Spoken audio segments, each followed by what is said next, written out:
I'm calling this meeting to order. This is a regular business meeting of the Redmond City Council held on Tuesday, April 1st, 2025, commencing at 7:00 p.m. I will call roll, starting with Council President Kritzer. Here. Councilmember Fields. Here. Councilmember Forsyth. Here. Councilmember Salahuddin. Here. Councilmember Stewart. Here. Councilmember Nueva Camina. Here. Councilmember Anderson. Here. Is there a motion to reorder the agenda? Council President Kritzer. I move to reorder the agenda to move item number 3 to after special orders of the day, so it becomes the second item on the agenda. Is there a second? Second. It's been moved and seconded. Council President Kritzer, would you like to speak to this item? Yes, thank you. So excited to be able to hear from the many members of the public that are here tonight, especially our teens.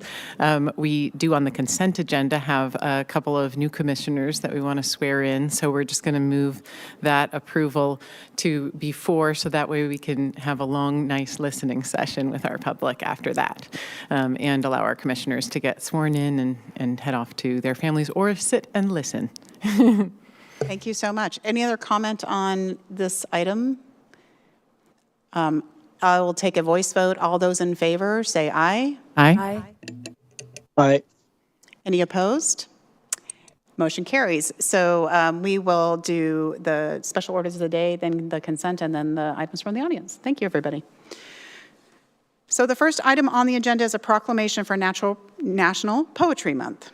Whereas the Academy of American Poets established the month of April as National Poetry Month in 1996, and whereas National Poetry Month seeks to highlight the legacy and ongoing achievement of American poets, introduce Americans to the benefits of reading poetry, bring poetry to the community in innovative ways, make poetry an important part of our children's education, and whereas poetry has produced some of the nation's leading creative artists and has inspired other artists in fields such as music, theater, film, dance, and the visual arts, and whereas poetry as an essential part of the arts and humanities affects American life, including education, the economy, and community pride and development, and whereas the city of Redmond strives to make poetry accessible to everyone by providing unique art and cultural experiences that build a high quality of life in Redmond through the city's Poet Laureate program.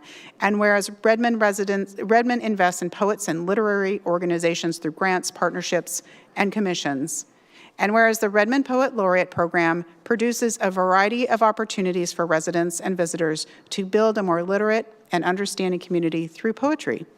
Now, therefore, I, Angela Burney, Mayor of the City of Redmond, Washington, do hereby proclaim April 2025 as Poetry Month and encourage residents to participate in city nonprofits, organizations, and private venue literary arts programs, and to follow the City of Redmond Parks and Recreation social media pages for poems and poetic activities during the month of April. Redmond's Poet Laureate, Ching-In Chen, will read a poem, and before that, come on up and let's get a picture with the proclamation.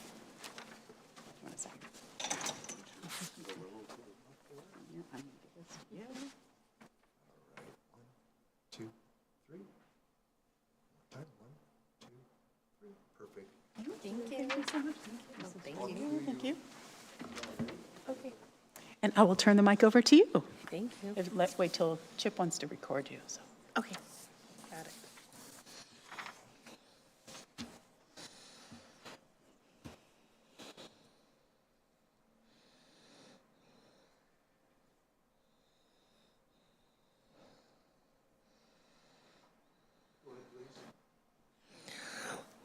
Thank you, Mayor, and everyone else here. I'm going to read a poem called Spell for Safety. Spell for Safety for my trans and non-binary students crossing the stage at Lavender graduation. Maybe it was you learning to walk home crosswise, your own safety valve. You who trained a tongue, chose a name, listening for reflection to speak back. You, I'm calling you, grew yourself at argument's end, slept, borrowed, and burned. Who filled in space of the wisecrack, who emptied the sidewalk, who cleared the toxic table. You breathed down your own street, rose tall, stitched, built your own table, lit candles for the living who couldn't make it back, the invitations, the city, the hauntings, and the hatchets, the you, walking home safe, opening the door, setting the table for company. Thank you. I'll invite you all to, if you have poems about food and community and family, we'll be doing another call for the poetry postcards. So please send poems our way. Thank you. Have a good night.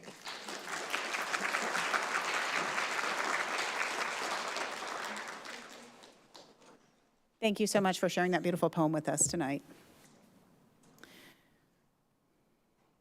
Our next item of business is the consent agenda. Is there a motion to approve the consent agenda? So moved. Is there a second? Second? Are there any items to be pulled? Seeing none, let's see if I have to read. I need to read an ordinance into the record. An ordinance, item number 3210, an ordinance of the City of Redmond, Washington, accepting a donation of $16,000 from the Microsoft Corporation to offset the cost for the electric fire engine and authorizing the mayor to carry out the terms of donation.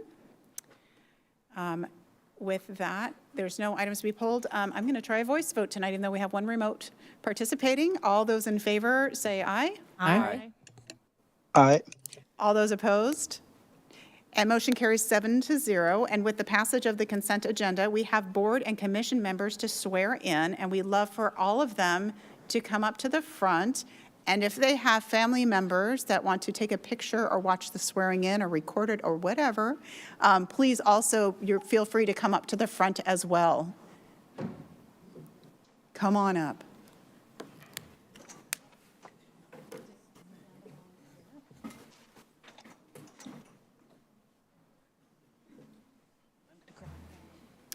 If there's any family members that want to record, they can stand up here and take a picture if you want to. You can come up here if you want to take a picture. Whatever you want to do.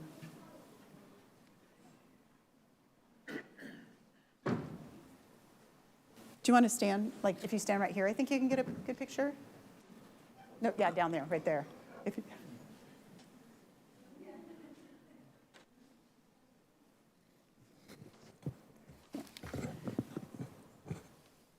Okay, I want to make sure I have everyone.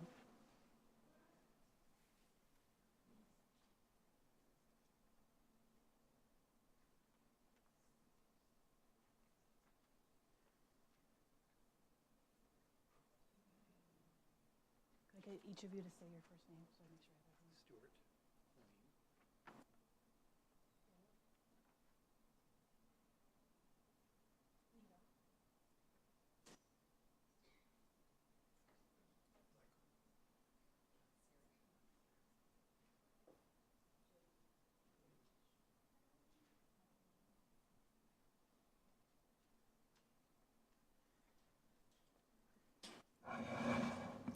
Forward so I can see everyone.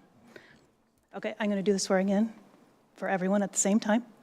And so after I'm done, you can say I will or I do, and then you'll go and shake the hands of the council and the mayor, and then afterwards, just out there, I'll have you sign the oaths of office. Okay, so everyone, please raise your right hand. Do you, David Poe, having been duly appointed, and Michaeline Fowler and Marilyn Lazaro, having been duly reappointed to the Human Services Commission, Naveen Yajaman, having been duly reappointed to the Library Board of Trustees, Jody Pena and Siri Blazner, having been duly appointed, and Stuart Hargreaves, having been duly reappointed to the Parks, Trails, and Recreation Commission, Victoria Lefman Frankel, having been duly appointed, and Michael Hevner, Neelam Chalila, and Pamela Waters, having been duly reappointed to the Redmond Arts and Culture Commission, do solemnly swear that you will faithfully and impartially perform the duties of your office as prescribed by law and to the best of your ability, and that you will support and maintain the ordinances of the City of Redmond, the laws and the Constitution of the State of Washington, and the United States of America. I do. Congratulations. Thank you. Go ahead and shake their hands.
Yeah. Just want to thank, once again, all of our community members willing to volunteer for the boards and commission. I think that was the largest group I've ever had swear in at one time. So it was very exciting to see everyone, both reappointed and appointed. And thank you again for coming and being part of our city. Really appreciate you all.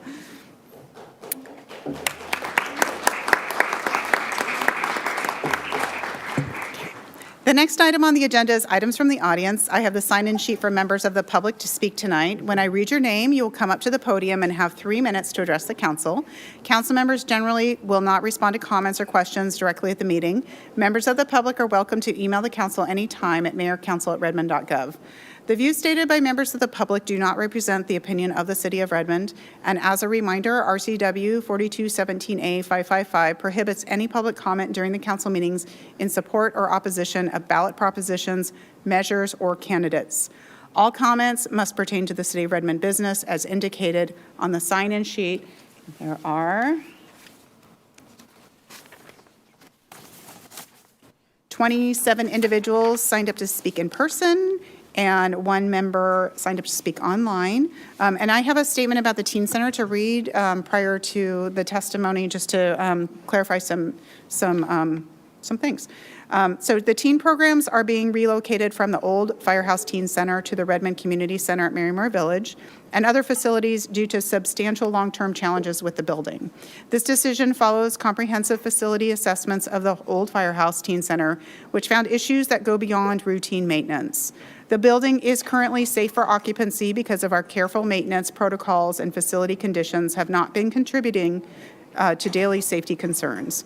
When there are significant repairs or damage to the facility, it creates risk for our users and staff due to the building containing hazardous materials typical of its era of construction, which require extensive mitigation when disturbed. We are unable to continue to mitigate the risk of the current state the building is in. We have chosen a proactive approach to ensure we continue to meet the needs of our community, while City Council and I work with the community to determine the future of the facility. And concerning the future of the building, no decision has been made yet about the future of the building. Council will decide that through a separate public process. The building has not been packed or cleaned out as staff have focused on ensuring continuity of programs. This will occur following a decision point about the facility. The history of the building will be preserved and celebrated once the decision on the future of the building has been made. We began proactively transitioning programs to new locations in March to ensure ongoing safety, reduce increasingly demanding maintenance efforts and resources, minimize disruption, managing resources effectively, allow time to establish these programs in their new locations before the busy summer activity season begins. The goal is to have everything operational in the new space by late April 2025. We are working to minimize the disruptions to services. All memorabilia and items related to the deep musical history of the old firehouse will be preserved. Program staff have been communicating with teens, and all programs have been updated in our registration system to their new locations. And so the next steps are that yesterday we launched a comprehensive engagement process to understand what teens need, how we can best serve the interests, and what services are needed most. This process will include opportunities for teens, families, and community members to provide input that will help shape the future of teen services in Redmond. And for more information on the transition, you can visit redmond.gov/teen services. We have a FAQ, and you can also submit questions or comments on that website. And as well, for those that are here in person today, we created little cards with QR codes that links you right to that website. And with that, I'm happy to start calling up the community members who are here to speak to us. Usually what I do is I try to read about 4 names in a row so you kind of know who you're coming after, so you can kind of get ready. So we will start with, and my caveat is I'm sorry if I don't say your name correctly. I will try, but I don't always get them right. We'll start with Sasha Glenn, and then Corvus, I think it's Demi, Chester Anderson, and I think it's Calix Griffiths, the first 4. So Sasha, you're first.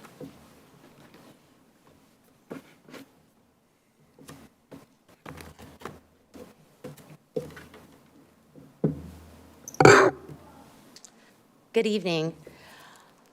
Myself and many other members of the community came here to speak with you tonight because we are shocked by the city's decision to close the old Firehouse Teen Center with less than 3 weeks' notice to the community. This has been a devastating move to many of us. The city states that the old firehouse is safe for occupancy, and no comparable replacement for the teen center has been planned. There are many reasons that the movement of the services is not a comparable replacement.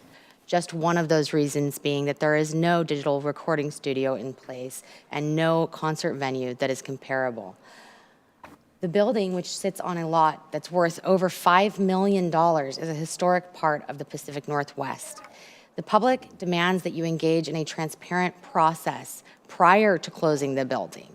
We see no reason for the abrupt and swift vacating of the premises if it is still safe for occupancy. We urge you to reopen the teen center pending that transparent process. Thank you. Thank you. Next is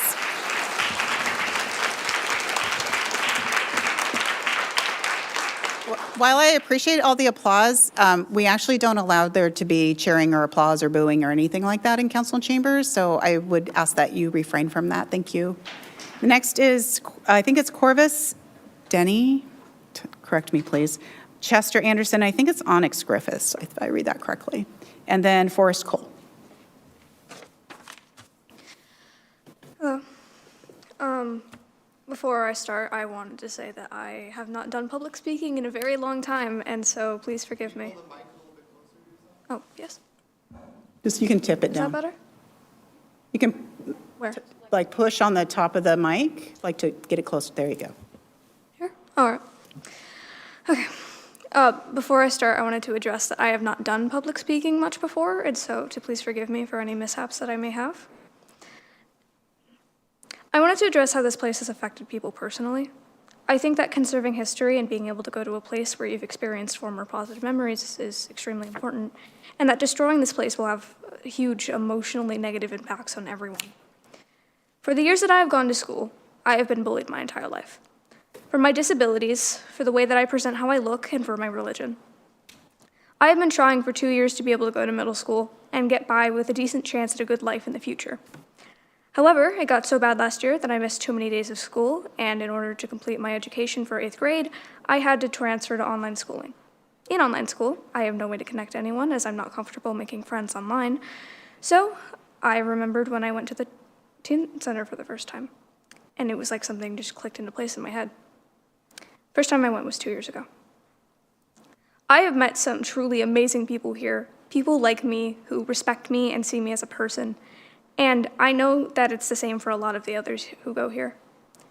Some other people still deal with bullying at the likes of school, and some who have really bad living situations who go here to escape those places because it's a place that we can. Personally, my mental health has greatly improved here. You all are destroying such a mentally and emotionally impactful place, and knowing the facts about the relocation, I know that I'll likely never go to a teen center again. And not because we think it won't be as good as the firehouse, because we can't, because of several factors, which some of my peers will talk about later. The fact that you didn't even consult the workers of this facility about where they have to go to get money and where one of the most memorable places that hasn't already been torn down for more buildings is absolutely revolting. And no child should be revolted by their own city council, the adults who are supposed to represent the community. I am 14 and I have lived here for 8 years. And I'm really sad to say it, but I shouldn't be surprised anymore. But going after a building that you know is for teens already under a very targeted alternative community is frankly disgusting. You've chosen to ignore us, and now we're all here, wasting our time on something that shouldn't even need to be debated like a lawsuit. We are children and young adults. Some of the only adults I have ever trusted are either waiting for me to come home at 10 p.m. on a school night or in this room waiting for you to listen. And maybe if you actually listen to us, I could trust you to make decisions for this city, and maybe I wouldn't feel disgusted when someone tells me that I should look up to you as my examples. We are people. You, me, and all of them. We all feel, and we all know what we want. And if no one else will, then we have to leave it to us to fight for what we care about. It's fine. Next is Chester Anderson, then I think it's Onyx Griffiths, then Forrest Cole, then Jasmine Liu. Hello. I understand that in this type of setting, it's best to share strategically to avoid tonal dissonance, but it would not do my story or the firehouse justice to tell things in a sanitized way. My name is Chester. I was the first teen regular to attend the firehouse after COVID. I was scared, traumatized, and malnourished from living in an abusive and neglectful household. I had nowhere I could express myself and thrive without fear. I came to the firehouse with high expectations, which were not only met, but exceeded 1,000 times over every time I set foot in the firehouse. From the very start, the environment was unlike anything I had seen before. The people were endlessly caring and conscious, and the building itself felt like home from the very start. The firehouse was the only place I could feel safe anywhere, chat over dinner with a smile, ask anyone for help, make mistakes and learn from them, write and practice my music, and be loud and know someone was always willing to listen. I chose my real name to be used by only those I deeply trust, and it was at the firehouse that I had a birthday cake and happy birthday sung to me with my real name for the first time. It was this unconditional love and support that allowed me to, in the words of OFH staff, become an entirely new person. I earned the proud title of unofficial firehouse ambassador, telling everyone who listened to come to Teen Center and warmly welcoming each newcomer. The firehouse was never made to make money or fill a quota or look good on paper. It was built by us out of love and passion with messy flyers and word of mouth. I sincerely hope my point is clear when I say the firehouse is what it is today because teens made it to be exactly what we need. I appeal to the humanity of the city of Redmond and ask the tried and true question, people or profit? We all know the OFH's plot of land is worth over $5 million and high-rise apartments surround it. Quite frankly, I find the city's utter disregard for teen and public opinion insulting. This hasty closure feels like a slap in the face to every life the firehouse has changed and saved. I want to believe that Redmond is a city that cares about its youth, but I find it harder and harder to do so when the council makes decisions like this with zero transparency or youth experience in mind, and then expects us to let them sweep it under the rug. The council has told us they want to make us feel heard, but actions are much louder than words. We will only feel truly listened to when the city is completely honest about their intentions with the firehouse and willing to involve us in decisions regarding our own lives. Thank you. Next is, I think it's Onyx Griffiths. Please correct me if I am not saying that correctly. Forrest Cole, Jasmine Liu, then Hunter Gordon. Is it Onyx? It's Onyx. Oh, great. Oh, thank you. Adults, the council, and schools give such a huge emphasis on keeping teens away from drugs, yet they actively are taking away resources and places that keep kids out of spaces that encourage using substances. There needs to be a recognition that a lot of the time, it's about boredom and not having anything to do to distress from life, rather than just peer pressure or trying to look cool, which are issues in itself. When school life and or home life becomes stressful and they aren't getting any source of fun or a kick out of life, they, as in us teens, turn to drugs, smoking, alcohol, self-mutilation, and especially nicotine to get that kick somewhere else. That's why having a safe space for teens to just be teens, to be able to breathe freely without the pressure of, again, school or home life, but still having positive role models around is absolutely essential for teens and tweens to stay away from dangerous activities like ending up in bad crowds. Not to mention that the Teen Center also offers free counseling for those who might be struggling. At the community center, however, teens will be a target for potential predatory behavior. The community center is an open, shared space where any adult can roam around unvetted. Who knows who goes into that area? An adult or senior isn't required to get a background check before going to, say, a yoga class. Anyone can be lurking around that wants to take advantage of a bunch of teens who are one of the most easy demographics to prey on, especially when they're in a vulnerable state, like grieving over one of their favorite buildings getting taken away from them, or relationship issues, etc. If you take the risk of teens potentially getting into addictions or being harmed by adults seriously, then why remove only one of the only places for teens by teens created by teens that harbors one of the most healthy environments without a risk of predatory behavior, drug solicitation to minors, sexual conduct with minors, hate crimes, abduction, or even worse?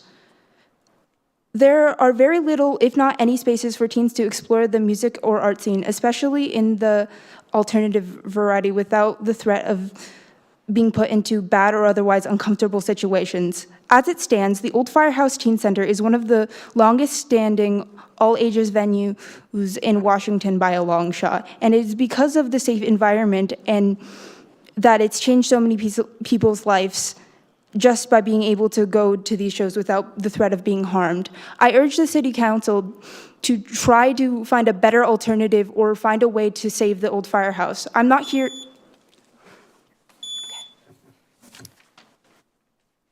Next is Forrest Cole, then Jasmine Liu, then Hunter Gordon, then Rebecca Grandmont.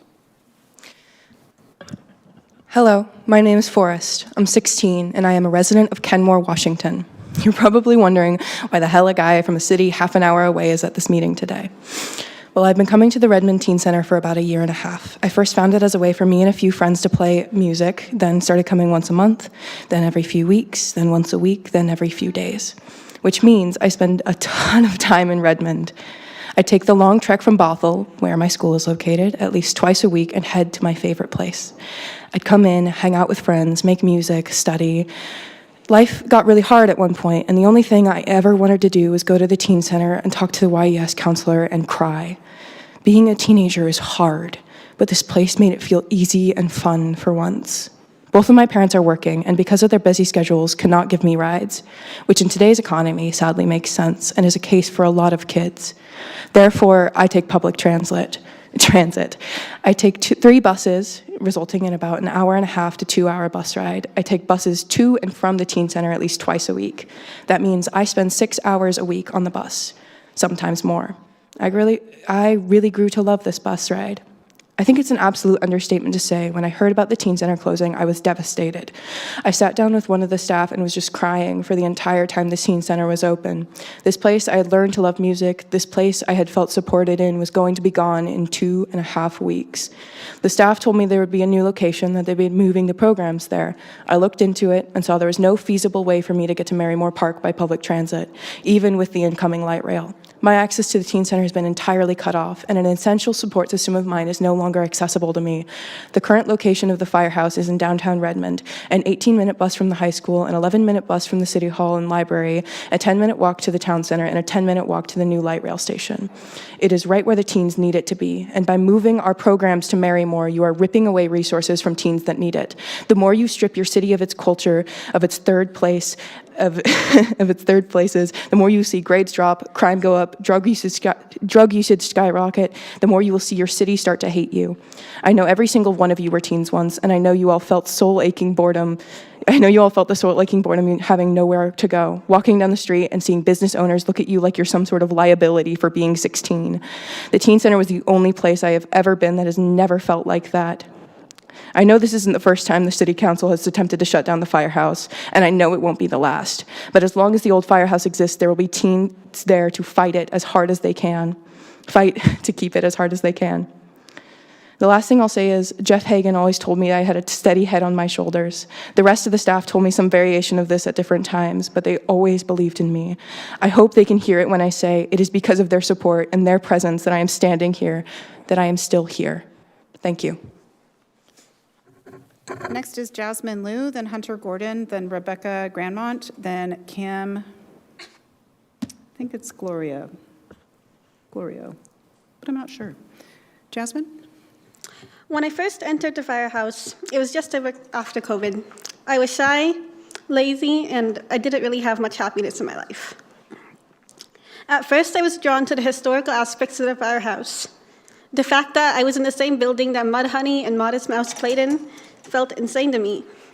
I would study the show posters hung on the wall and talk about the history of punk music with my favorite staff members and the historical Seattle venues.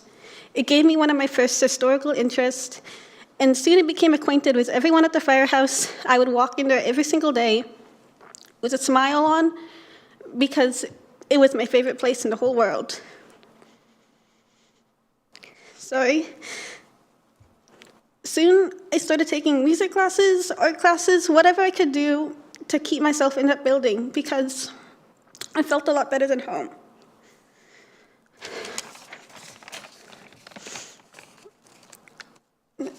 And I found a community that helped me become confident enough to cut out people who were taking advantage of me and degraded me a lot. And because I realized I could be happy by myself with my friends that I made at the firehouse. It made me more confident and a new person. When I exit the firehouse, I'm more confident in myself. I know myself better. And I can find joy in community and the found family in my new home. If you think that money is a better replacement than this community, than this home for so many people, and it doesn't deserve the funding, you're wrong. You cannot put a price on the community here. And the love that so many teens, future teens, and past teens have for this place. Thank you. Next is Hunter Gordon, then Rebecca Grandmont, then I think it's Kim Glorio, and then Aubrey Hansen. Hello, my name is Hunter Gordon. I'm a veteran or graduate or whatever you want to call it from the Old Firehouse Teen Center. I went there in my younger years, and I walked from Redmond Junior High or Redmond High School right down to the building. I found the Teen Center to be a place that is always welcome, plenty of different things to do, inclusive staff and regular hours I could just drop in and hang out. I'm sure many of the other teens here could say much more insightful things and life-changing things, but for me, it was a place where I could just hang out. It was my third place. I was part of RIPAC years back during the initial planning of Marymore Village, and they asked us what we thought of the idea of putting a teen center there, or something of the sort. And what I remember saying, and I remember it to this day, is we need a separate building for the teens. Having a space for themselves. If you go into a bar, you wouldn't expect a bunch of babies being there, a bunch of kids just hanging out as well. For the teens having their place to the third place to be able to grow up, discover themselves is absolutely imperative to their development.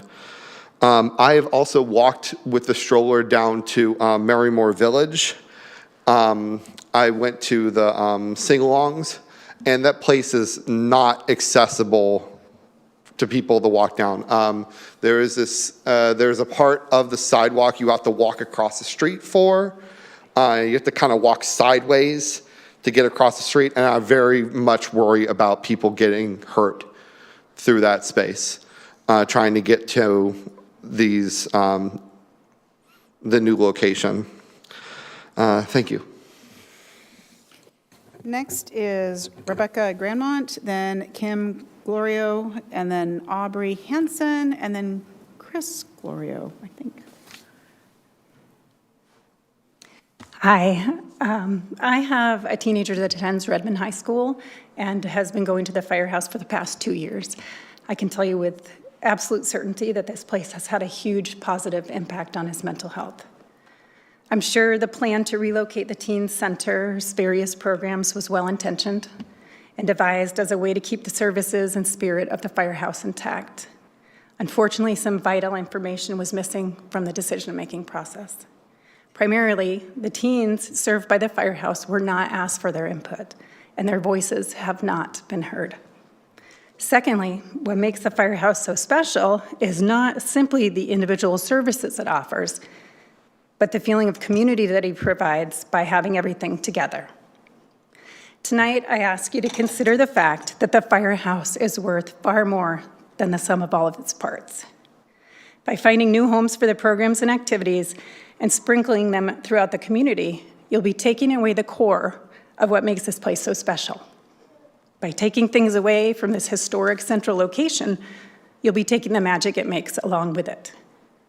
The Firehouse is an awesome venue for young musical and artistic talent, a place for promoting leadership and personal growth in our youth, a safe space for teens to gather and be themselves. It's a safe space for teens who may not have found their place or their people anywhere else in our community. Given the mental health crisis in our country, I believe that the decision to take this safe space away from our kids is reckless. It is imperative that we maintain the close-knit community that the Firehouse has cultivated and nurtured over the years. Part of what makes it so great is that it's a wholly dedicated space. We don't just need a safe space for the teens. We need a safe space where they want to go spend time. It's vital that our youth feel that they are an essential part of the community. It's vital that their voices are heard by the community. One day, they won't be the youth, they'll be the adults and the leaders. And we need to make sure they're given every opportunity, every advantage to grow into those roles successfully. We need to show them that their voices have power today, so that they'll continue to exercise them for the good of our community tomorrow. The Firehouse is quite literally life-changing and life-saving. The sense of community and acceptance that has been created there is not easily replicated. I implore you to reconsider the Firehouse closure. Give us the opportunity to join the City of Redmond, the teens, the adults here and throughout the community, as well as alumni across the country. Let us work together to overcome whatever obstacles we face to keep the Firehouse alive and flourishing for all of the teens in our community who so desperately need it. Thank you. Next is Kim Glorio, and Aubrey Hansen, Chris Glorio, and then Nell Lund. Can you tell me how you say your last name? Sure, let me just get this. I think I said it like 5 here. different ways. Kim Glorio. Glorio. Yeah. Great, thank you. Yeah. And thank you for having this opportunity for us to give back some feedback. I do wish that there was the opportunity to give feedback before we got to this point, before a decision was made, because I think that there was a lot of things about the culture of the Teen Center that maybe wasn't known before that decision was made. I have lived in Redmond for 17 years, which dates me a little bit. I was here before a lot of the tech boom, and it has changed a lot. A lot of the changes have been great, but not all of them. And if we're not careful, some of these changes will threaten to erase the very spaces that have shaped this community, like the old Firehouse. Teens matter, and they're not an afterthought. This decision was made, and this planning, this feedback is an afterthought. Teens are not a problem to be managed and stuck together with everyone else. They're noisy, you know, they're in a very critical time in life. They need those services, and they felt safe there. They're not a demographic to ignore, because when they are ignored, they're gonna cause problems. They're gonna cause problems with store owners, with homeowners, that they have nowhere else to go. And the decision to move them to Marymore Village, as others have said, is something that is just not feasible. One of my sons is neurodivergent, and he had a lot of issues with executive functioning when he was a teenager. There is no way he would have been able to go on a light rail. It was not something that I could do to drive him anywhere. I was a single mother. There was no way that I could give rides anywhere. And he was not in a place in life where he could take public transportation. Moving the teen center from where it is to Marymoor Village, you are eliminating the majority of people that use it. Education Hill was such a community that was tight, everything was within walking distance. You're eliminating that. Teens are our future, and they deserve a place that's theirs, that's accessible. Sorry. Next is Aubrey Hanson, then Chris Glorio, then Nell Lund, then Laura Pendergraft, then Martin Berger. Council members, my name is Aubrey Hanson. I live at 98052, but my friends at the firehouse know me as B. As I stand here before you today, I am completely exhausted. Exhausted from crying to my mother, a 90s firehouse veteran, about what was being taken away from my peers and I so suddenly, and from staying up into the late hours of the night wondering what I could do about my city that I love so much extinguishing teen spaces for profit. The truth is, as an individual, there isn't much I can do. I'm a minor who doesn't pay taxes to the city, and I am someone who doesn't look like a role model teenager with a bright future that could be exploited. I stand here knowing very well that the people before me do not care much what I or any of my friends here have to say, as has been proven by their decision-making. I'm aware of the little value my voice has in this room, but I am also aware of the crisis we are here to discuss. Displacing teenagers in need of community onto the streets of our cities because the proposed relocation of the old Firehouse Teen Center is small, inadequate, shared with adults, and inaccessible. You know what you are doing. You know about the reality of the Firehouse building. You know that it is currently a safe place to be, and there is no threat to the building itself in its current state. If this were untrue, we would have been made aware of the problem months ago, and we would have been provided with information about the building that wasn't vague and meaningless. We are the threat that you see. The teenagers who express themselves in that building in a way that makes apartments hard to sell are a threat. The building was never the problem. We are hurt, we are confused, and we are lost. The strength we once had as a community being ripped out from under our feet in 2 weeks' notice. The city sending us to an inadequate relocation without consulting us, like we don't matter, and making empty promises to us at our protest event. Our history as friends, teenagers, and artists being swept under the rug by the people who are supposed to help us and guide us through this time in our life. I ask you for one moment to set aside the money-making mindset you apply in this decision-making. I ask you to think about the youth that do not come home to a welcoming environment like you do. I ask you to think about the history of this building and the bright individuals here with me today that are the future of Redmond. I ask you to think of friendship, love, connection, and art. We request the old Firehouse Teen Center be returned to us, as you clearly have little interest in accommodating to our needs in this new space. The teenagers of Redmond and the thousands of individuals who signed our petition will likely become a bigger issue in the future if this demand is not met and we are silenced once again. If we continue to be unheard and displaced, we will have nothing. Nowhere to go and nobody to turn to, not even our own local government.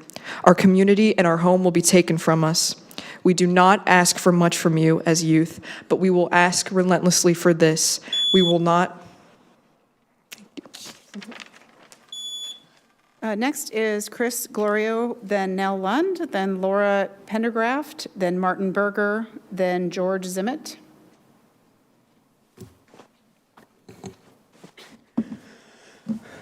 As it stands now, the firehouse was a safe haven for so many teens in the area. It provided a space and environment for us to express the way we felt in a positive and safe way.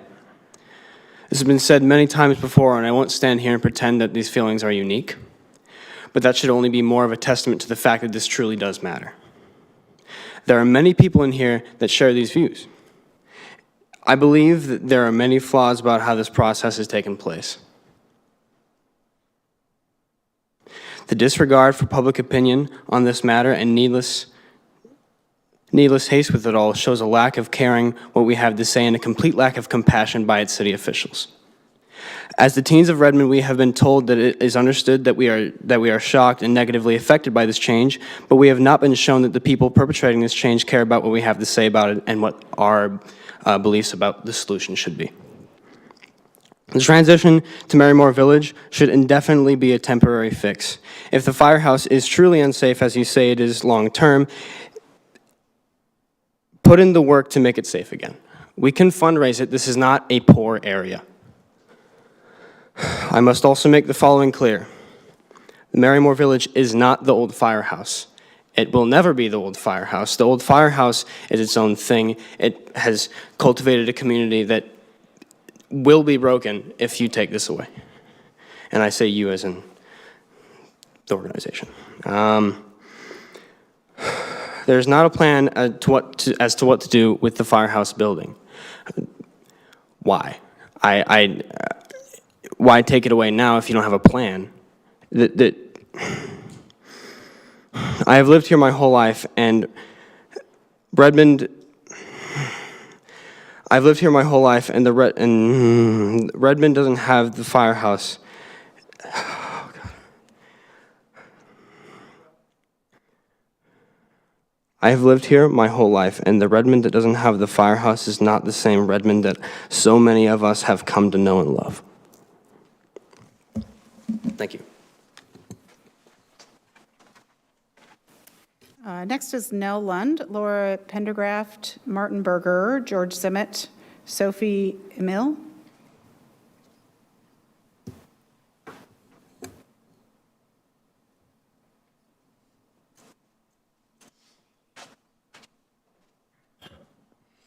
Hello. I'm the parent of a teen who has just recently discovered the old firehouse teen center. And they're quite sad to be losing this newfound space. Like one of the teens, Forrest, that spoke earlier, actually with Forrest, my teen has been busing from their school outside of Redmond community to this teen center just because of the unique space and the opportunity to actually, that sort of the guidance to be able to bus and do that with friends. It's particularly a welcoming space to kids who are neurodiverse and queer, who feel shut out of some other spaces. I've noticed every time I've gone in to either pick up or drop off my teen that the staff always welcomes me with a big smile, and that the teens always, at least, one or two people will say hi, and it's just obvious that everyone's really engaged and comfortable. And it's a very unique creative space that a lot of teen centers don't replace. The fact that it is a dedicated space, I think, is critical.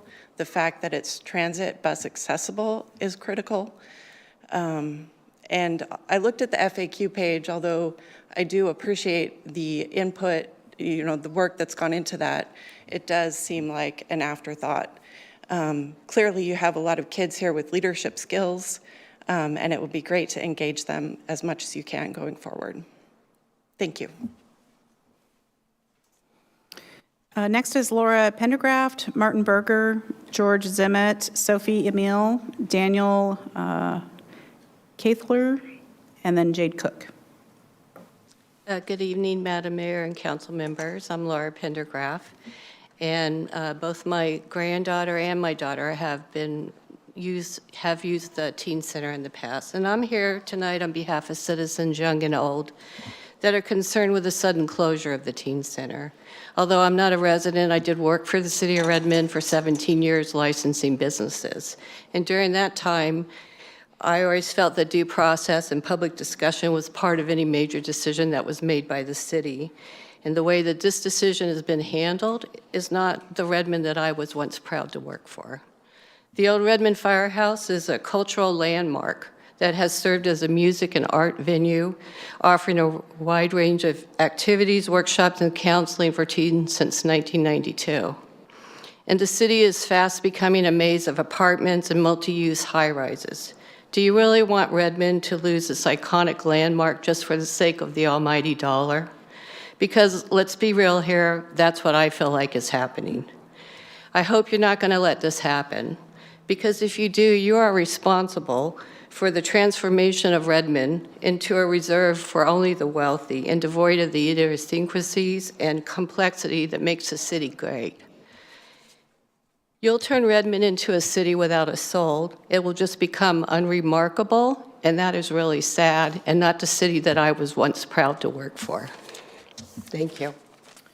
Next is Martin Berger, George Zimmett, Sophie Emile, Daniel Kaethler, and Jade Cook. I think this is the first time tonight this microphone has to be moved up. Dear council members, thank you for hosting tonight's session and allowing members of the public to have their voice heard. Like many other members of our community, I wasn't born in Redmond. I moved here as a child from another country. I didn't speak any English or know any other people when I came here. And my first 18 months in America were a profoundly isolating experience. In 2010, one of my friends invited me to come down with him to the old firehouse. Living near Bridle Trails back then meant the journey was an ordeal on the bike, what with traffic along 148th and the steep hill, but I still managed. When I arrived, I was immediately struck by the character of the facade, with its bright red pillars and garage doors instantly defining it as a landmark. Even almost a decade after I last stepped foot in the place, I recall each corner, nook, and cranny. The entry hall with its steady counter, the performance room that would be absolutely packed when a live event was hosted, the computer lab where people would do everything from homework assignments to art and craft projects, the board game room with couches and tables, the backyard for ultimate frisbee, the back corridor with its permanent art installation that inspired anyone who walked past the graffitied walls, the billiard room with its laid-back atmosphere and ambiance, and the recording studio, an honest-to-God recording studio.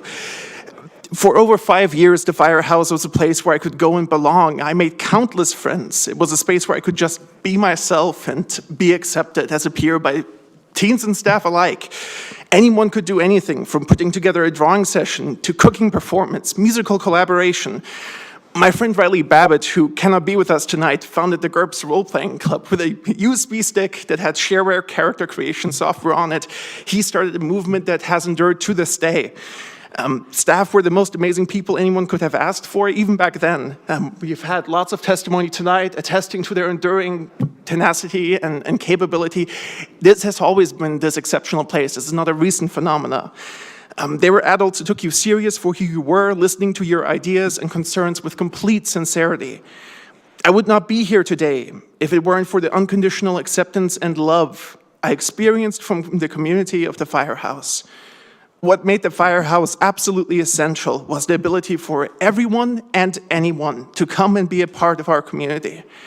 Redmond has changed since I was a child. Our population has continued to grow, and where once stood single-story strip mall buildings along Cleveland Street and Redmond Way now tower mixed-use apartment buildings. Redmond Town Center is slated for redevelopment, and spaces that used to exist for youth to gather in our city disappear slowly but surely. Our community and city needs a dedicated, open, and accessible space for our youth to form life-changing connections and experiences. The planned fragmentation and relocation of the youth recreation program to multiple remote and inaccessible facilities cannot be the next step of the course towards ending this essential program. And in conclusion, okay, thank you. Next is George Zimmett, Sophie Emile, Daniel Kaethler, Jade Cook, and Daniel, please tell me how you say your last name. Jade Cook and Max Rumad, not sure. Mayor, council members, thank you for taking the time to listen. It's my first time coming to one of these.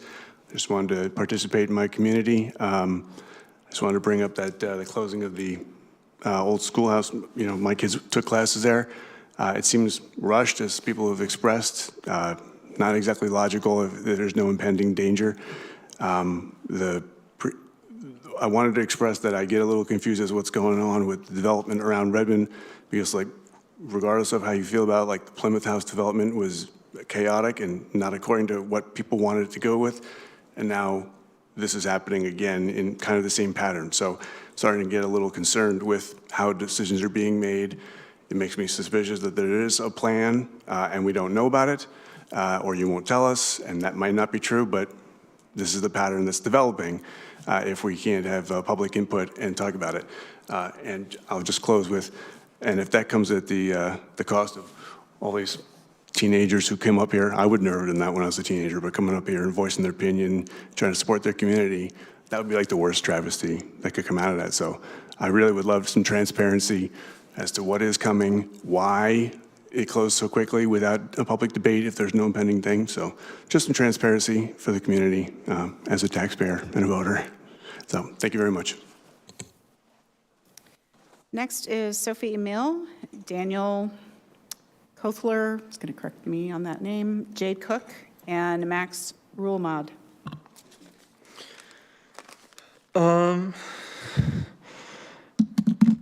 I've lived in Redmond my whole life, and over the years, I've seen it change dramatically.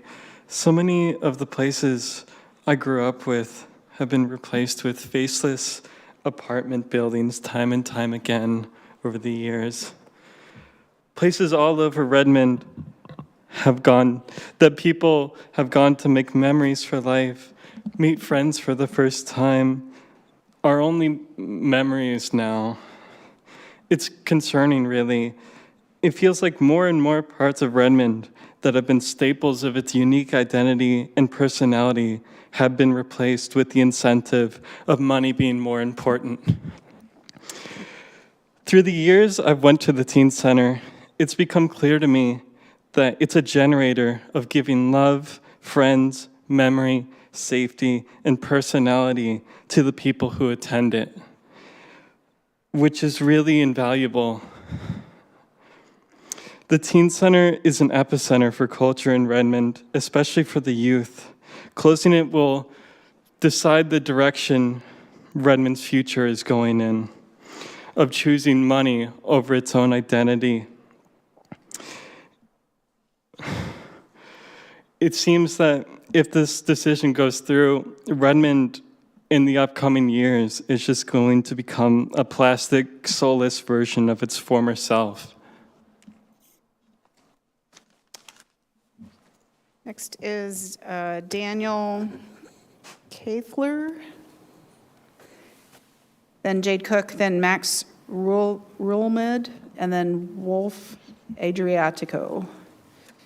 Daniel, how do you say your last name? You got it close enough. I'll tell you what's not close enough, though. You know what I mean? Geographically and comparatively, but, you know, we'll get to that. Can you say it for me just so I can hear it once? Just Kaitler. Kaitler. It's like a weird translation to English kind of thing. Okay, cool. Thanks. All right. Thanks for sharing that. Yeah. So, you know, this place is very historically and culturally significant to the area, and it's one of, if not the only place left of its kind. Countless bands have played there over the years. I've narrowed it down to a list of about 20 that maybe some of you have heard of. Jawbreaker, Sunny Day Real Estate, Quicksand, Botch, Elliott Smith, Fastbacks, Seaweed, Sublime, Shift, Modest Mouse, Mudhoney, Tad, Fugazi, The Vandals, and I don't think they played there, but I know the guys from Nirvana hung out there a bunch. Bikini Kill, Sleater Kinney, Death Cab for Cutie, Blonde Redhead, The Fall of Troy, right? It's just such a cool place. I don't see why close it down if we're not, you know, saying what the plan is for it or why, you know, if it's currently inhabitable, right?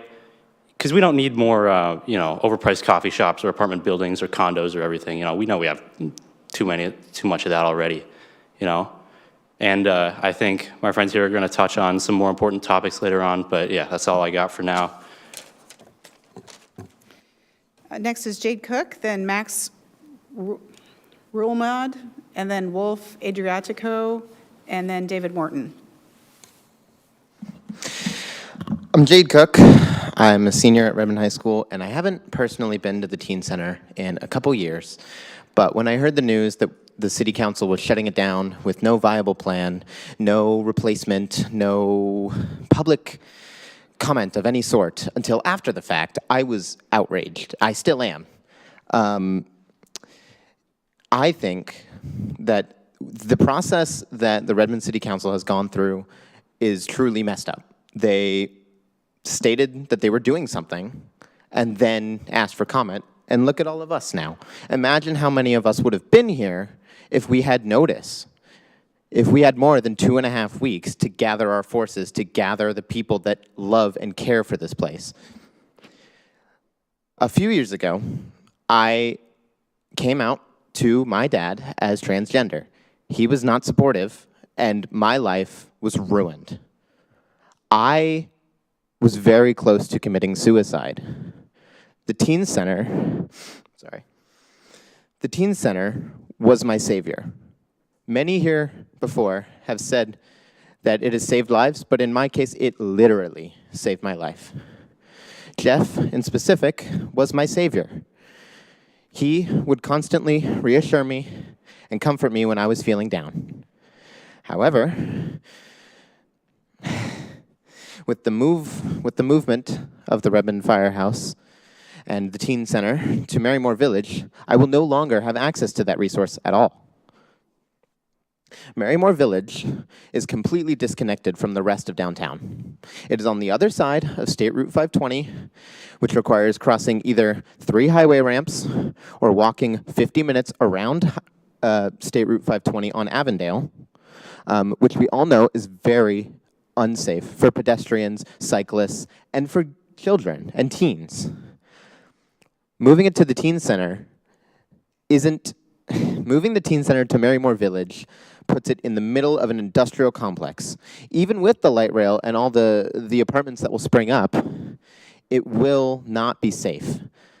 As others have mentioned, adults and seniors and everyone can go there rather than just teens and staff that work there. I think this raises some equity concerns because not everyone has a car to drive to Marymore Village.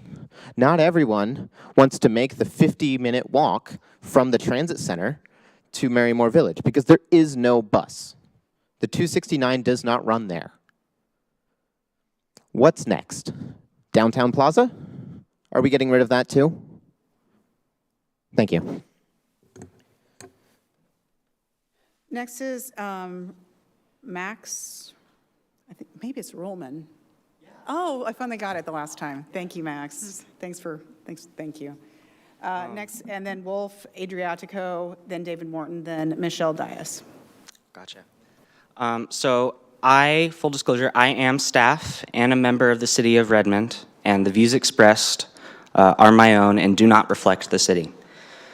My mother lives in 98053, and my father lives in 98052. The transition of programs away from the old firehouse by the leaders in the city is shockingly careless or maybe ignorant. I'm not sure. The significance of the firehouse to the youth of the East Side is immense. It's immense. The OFH is more than any program or any concert or any class. It is an amalgamation of the history of the Pacific Northwest and an enclave for creatives, outsiders, and amateur professionals of all kinds. The DIY, alternative, rebellious, and above all inclusive spirit of the firehouse is the continuation of a long history of youth counterculture. Its closure will not stop the youth from breaking norms and challenging existing structures of power. It will, however, force those efforts underground into places without adult supervision, in garages, under bridges, and in people's homes. The firehouse has provided safety and stability to the youth of Redmond, and as by far the longest-running all-ages venue in Washington, it has granted thousands of individuals countless connections to the music and arts industry, gaming industry, and the broader cultural scene in the Pacific Northwest. And I'm going to touch briefly on this because I'm sure it's a little bit uncomfortable, but the timing of this decision does coincide rather eerily with the DOJ and anti-DEI closures on the federal level, as perpetrated by Donald Trump and Elon Musk. Whether or not the council knows it, the decision to close the firehouse is a critical mistake that will lead to distrust and anger towards local city government on top of the existing distrust and anger towards the federal government. I feel like as a part of this city and as a member of the Parks Department, I'm morally obliged to warn you that this decision will have very real long-term consequences, as well as any short-term consequences associated with transitioning to Marymore Village.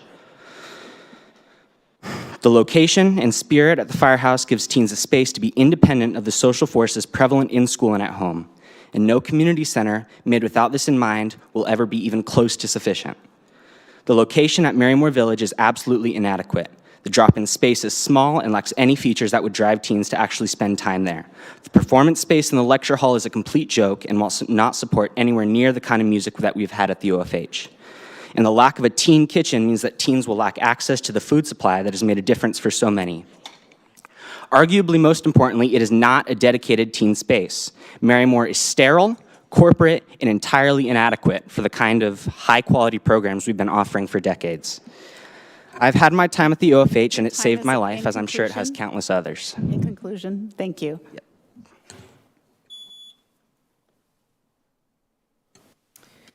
Next is Wolf Adriatico, and then David Morton, then Michelle Dias, then Whitney Ballin. Hello, my name is Wolf. In a few days, I will be 18, I'll be an adult, and soon enough, every other firehouse teen will as well. It's obvious that how we raise children today decides tomorrow's outlook.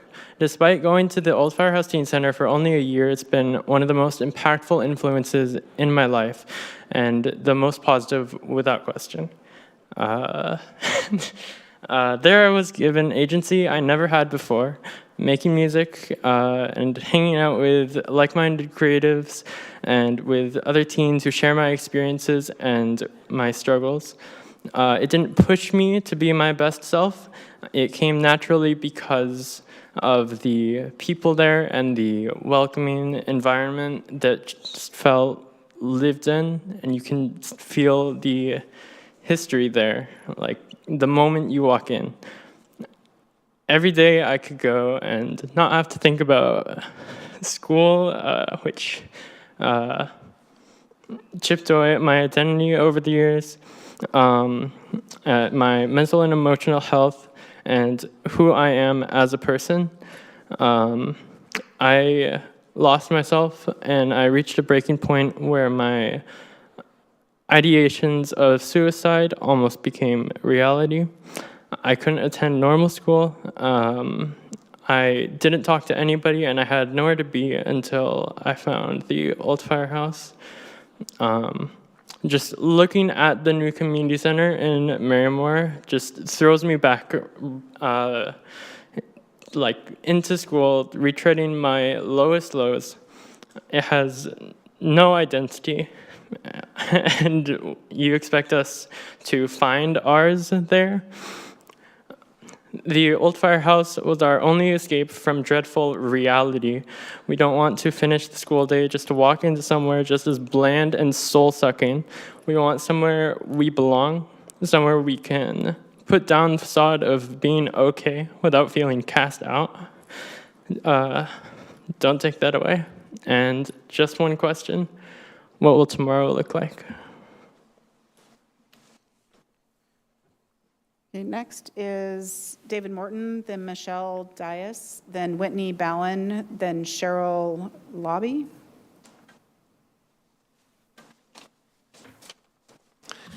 Good evening, council members and mayor. I'm David Morton. On a different subject, to achieve community-wide carbon neutrality by 2050, Redmond is employing and considering some building energy efficiency strategies, such as, first, mandating energy retrofits for existing buildings by upgrading insulation, windows, and HVAC systems. Financial aid and streamlined permitting can accelerate adoption. Inspections and public awareness can ensure compliance and highlight the benefits of reducing energy use and emissions from old, inefficient buildings. Second, requiring that new construction meets net zero energy standards by installing solar panels, high-efficiency appliances, and advanced insulation. Training and enforcement are crucial. Public-private partnerships foster innovation and reduce initial costs, using sustainable building materials and installing smart energy management systems reduce emissions. Third, implementing energy codes that exceed state requirements with stricter standards for building envelopes, HVAC systems, and lighting. Clear code updates and guidelines are essential to ensure proper implementation by architects and engineers. Benchmarking building performance and sharing best practices improve sustainable building technology. Fourth, phasing out natural gas infrastructure in new developments and promoting all electric buildings with heat pumps and induction cooking. Public education, financial incentives for electric appliances, planning for grid upgrades, and renewable energy integration support this electrification. Redmond is committed to going fossil fuel free. Fifth, incentivizing residential heat pump installations with rebates, tax credits, and low-interest loans. Streamlined permitting and installer training programs can be helpful. Community workshops and online resources educate residents about heat pumps and how they reduce costs, improve comfort, and reduce emissions. Sixth, developing centralized district heating and cooling systems that use energy like geothermal or waste heat. Conducting feasibility studies and pilot projects is essential. Public-private partnerships can secure funding and expertise. District heating enhances energy efficiency and replaces multiple HVAC systems. And seventh, requiring building energy performance disclosures, mandating energy use intensity reporting, and providing data to building occupants and buyers. Publicly available data and benchmarking tools foster accountability, create competition, and promote improvements in energy efficiency. Thank you. Michelle Dias, then Whitney Ballin, Cheryl Labe, and then I think it's Mathieu Labe. Not everyone prints perfectly, sorry. Hello, my name is Michelle Diaz. I have lived here since 1992. As a teen, I spent a lot of time at the old Firehouse Teen Center. As an adult, I honestly hadn't thought about it for a while until my friend, whose son had been struggling with mental health to the point where he couldn't leave his house for several years, started spending time there. Hearing this, I was not only ecstatic that her son found a place that he could go, but it also brought a rush of nostalgia and the joy that a piece of the Redmond I grew up in was still standing after watching so much of it be demolished in the past few years. So many things I loved about my community have been torn down piece by piece. The Firehouse is a community asset.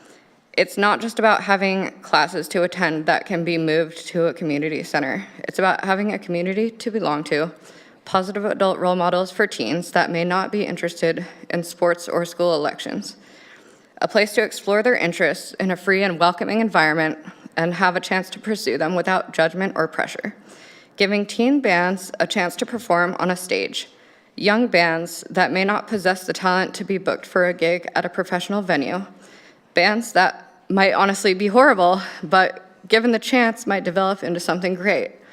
Maybe never achieve greatness or even talent, but just having the chance to express themselves is important. It's not always about what you create, but the person you become while you are creating. I myself have never been a good musician, but I've always been a music lover, and having the music and a place to go meant the world as a young person. The old Firehouse is that place. There's not always a place to go, but there's always a need to belong. And do we really want our teens venturing to Seattle in search of that? Today, many of my friends that went to the old Firehouse work in the music industry. I have a friend that puts on concerts around the Snoqualmie Valley, a friend in 3 bands that travel and perform, a friend that does sound for concerts at Climate Pledge, another who went to the Art Institute and installs home audio systems, a friend who makes a living as an artist sculpting pieces using recycled instruments, a piano bar performer, a music teacher, friends who aren't musicians but met their spouses at the Firehouse. I could go on, but you get the idea. Without the Firehouse, they may not have had the inspiration, support, and exposure to make it to where they are today. Getting rid of everything that people love about their community is not progress. People need to have things that they love about their community. New stuff is great, but not if it erases the history of an entire region. It doesn't make sense to get rid of treasured community gems to make way for more unaffordable apartments. Other places don't seem to do this. Communities need the things that have been here for decades. This is what makes a community. They need their history, small businesses, non-chain restaurants, local breweries, places to gather that aren't restaurants or bars. They need teen centers. They need the old firehouse. Next is Whitney Ballin, then Cheryl Labbe, then Mathieu Labbe, then Patricia, last name starts with an F, and then Seth Connell. Thank you very much. I am an Old Firehouse alum. I started attending in 2005. I also found myself in a place where I didn't have friends, didn't feel like I could connect with anyone in my home or at school. And so the firehouse is where I felt the most welcomed and could be myself, and actually found myself there. I'm born and raised in Redmond, and I am now a touring musician and artist, and also a business owner in the city of Redmond, employing over 150 50 employees. I almost said team members because that's usually how I talk to them. But I attended the firehouse from 2005 to 2009, 2010 as a teen, and I was given a lot of opportunities to put on events, to put on art shows, to participate in greater City of Redmond events because of the support that I got from the staff at the time. I ended up going to the University of Washington, and during that time I decided I wanted to give back and worked at the firehouse as a program leader. And actually I was crying because a handful of people who are graduated teens, I see in the audience here that I was actually a program leader at the time that you were a teen, so that makes me, warms my heart. In around 2017, the firehouse was about to turn 25, and the city had asked me to come back and help plan its 25th anniversary. So I worked with connecting kind of the past, current, and future youth staff, community members, businesses to celebrate the 25 years. And that was just a really special celebration. At the time, it was the longest standing all ages music venue at 25 years, and now it's 33 years old. And I don't know what I'd do without the firehouse. Like I said, I'm a business owner with 150 employees in the city of Redmond, located literally in walking distance from the Marymore Village Community Center. And I can even say that I love the teen center, but I don't endorse it being so close to even the business where I would love for you to come and eat. But I think that the firehouse needs to be preserved. I think you need to retrofit the firehouse just like you spent the money on the old schoolhouse. Redmond teens really deserve a space that is unique for them.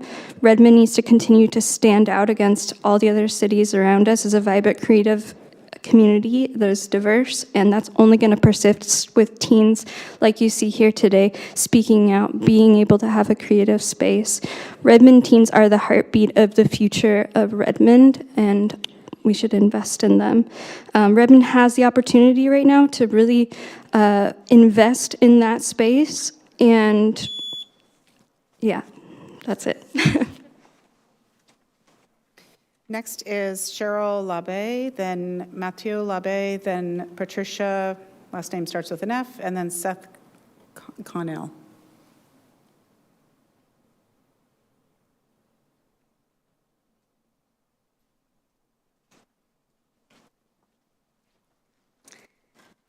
Hi, I didn't really have a lot of time to prepare anything that's going to be very coherent here, but I'm a mom. I have 3 kids. These are my 2 teens, and I have another one that's going to be a teen pretty soon. I'd like to say thanks to the speakers that have already talked. We agree and support you. There's obviously a lot of very valid, passionate feelings about this. I didn't have a lot of time to prepare what I wanted to say because, frankly, I've been too furious about the decisions that have been made. We opposed the closing of the Firehouse Teen Center I've seen my kids bloom at the firehouse. It provided after-school activities in a third space when there's a severe lack of these type of places, and they're only disappearing faster and faster. The firehouse was safe and unique, charming, and it held a rich part in the musical history of our community. Moving the activities to Marymore effectively kills the program for my kids. They would take the city bus from Lake Washington High School to the center and participate in activities with their friends in a safe environment. They would come home with the biggest smiles every time, with wonderful stories of the teens and the staff they met and the engaging activities that they participated in. There's no efficient public transportation from the high school to Marymore. As others have said, having a teen-only space is important.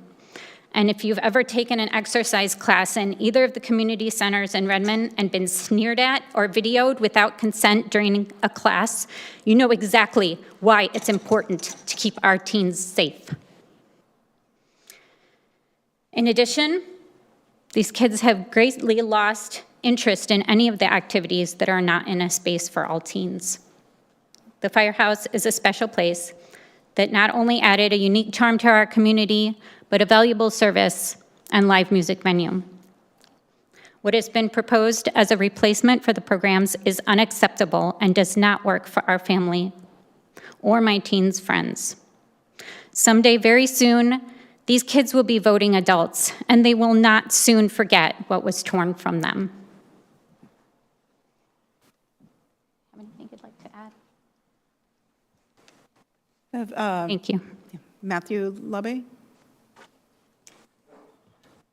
Hi, my name is Mathieu Labbé. I moved to Redmond.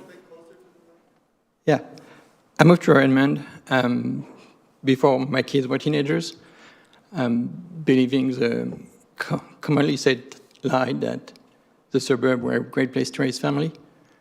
I don't want to repeat everything that was said, but I like to put it differently. Look at what is a typical day of a kid growing up in Redmond. They get up, go take the bus to go to school. The whole day at school is basically completely booked without any free time, no agency for kids to control any of it.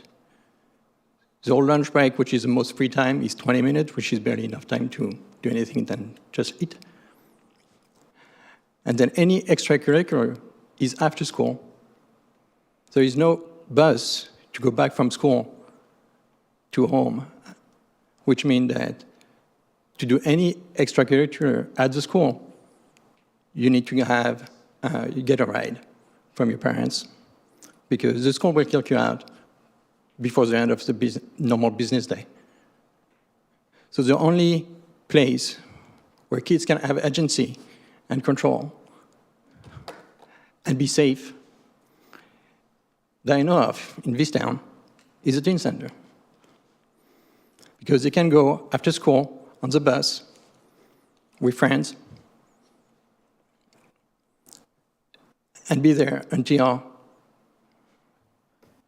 we can pick them up. It doesn't have to be, you know, hey, you're kicked out at 3:30 because school was out at 2:30.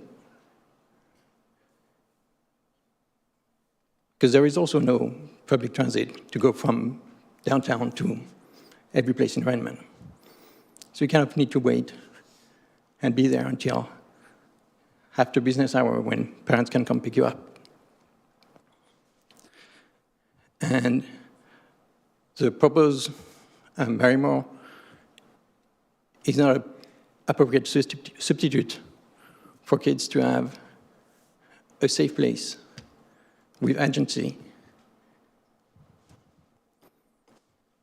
Thank you.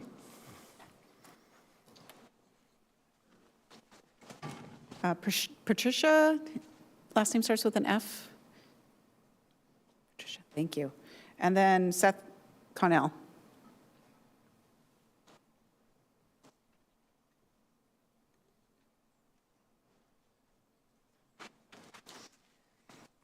Thank you.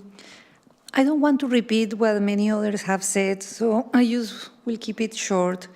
I see in this process that when politicians know their policies are sometimes not popular with their constituents, they often try to keep the community in the dark. And it's a little bit concerning. I have seen in this process, I have known many people in the teen center, and I saw the love of what a good community is. So I want to say to the teens that as a parent, I really am surprised about your leadership, about your commitment. You are not alone.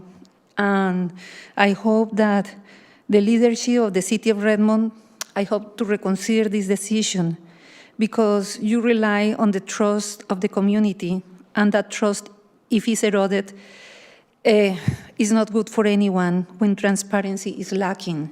So, yeah, that's it. I just want to say, let's save Old Firehouse Teen Center. Thank you. And last in person is Seth Connell.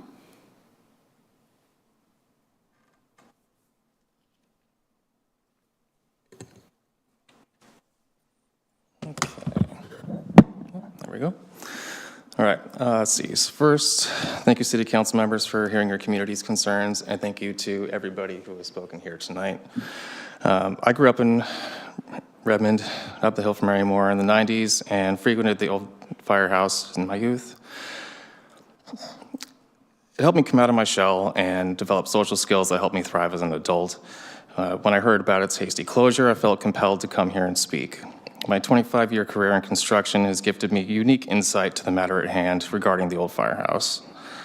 There's no doubt that there's a plethora of very real building hazards from the 553-page February 2024 inspection report on the City Council's meeting minutes website that I really had to dig to find, as no city office was willingly providing it to me when I asked.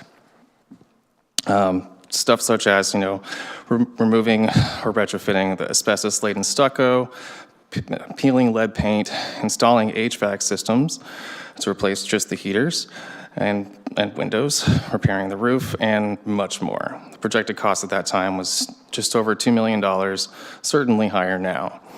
Options do exist, such as applying for the old firehouse to be added to the Historic State Register, to become eligible for grants up to 20% of the restoration or abatement costs.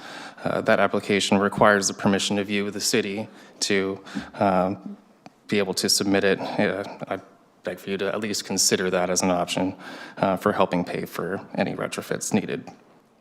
Otherwise, I'm sure a benefit concert by some of the major bands that have played there over the years could benefit some degree of fiscal aid to these issues at hand, albeit that will most likely have to be at a different venue, possibly Mary Moore, to keep it within the city limits for revenue purposes. As a construction professional, I'm surprised that the city I grew up in has not allocated more resources to maintaining the community centers. Hazard abatement of lead paint has been an issue since 1978.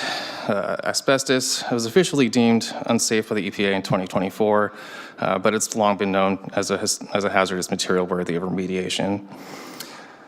I'm not going to assume my past city councils chose not to address these issues for the past 40 years, but I'm grateful that your city council and seating members are addressing it now. However, the order of operations has been surprising and frankly unfair to your staff and to all these kids and community. On that note, the services this location provides help youth on a social, mental, emotional, professional levels. The 3 weeks notice to vacate with no prior public comment session is unjust, unorthodox, and as many mentioned tonight, shocking. I have not seen any invitation for bids or requests for proposals on the city's Development Services Center register or of construction projects, and this kind of begs the question, why not? Okay, thank you. Thank you. We have written comment has been distributed to the council. One person has signed up to speak remotely. It is Seb Cho.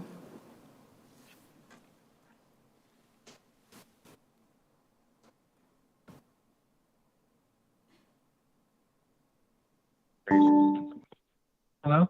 Hello, you have 3 minutes to address the council.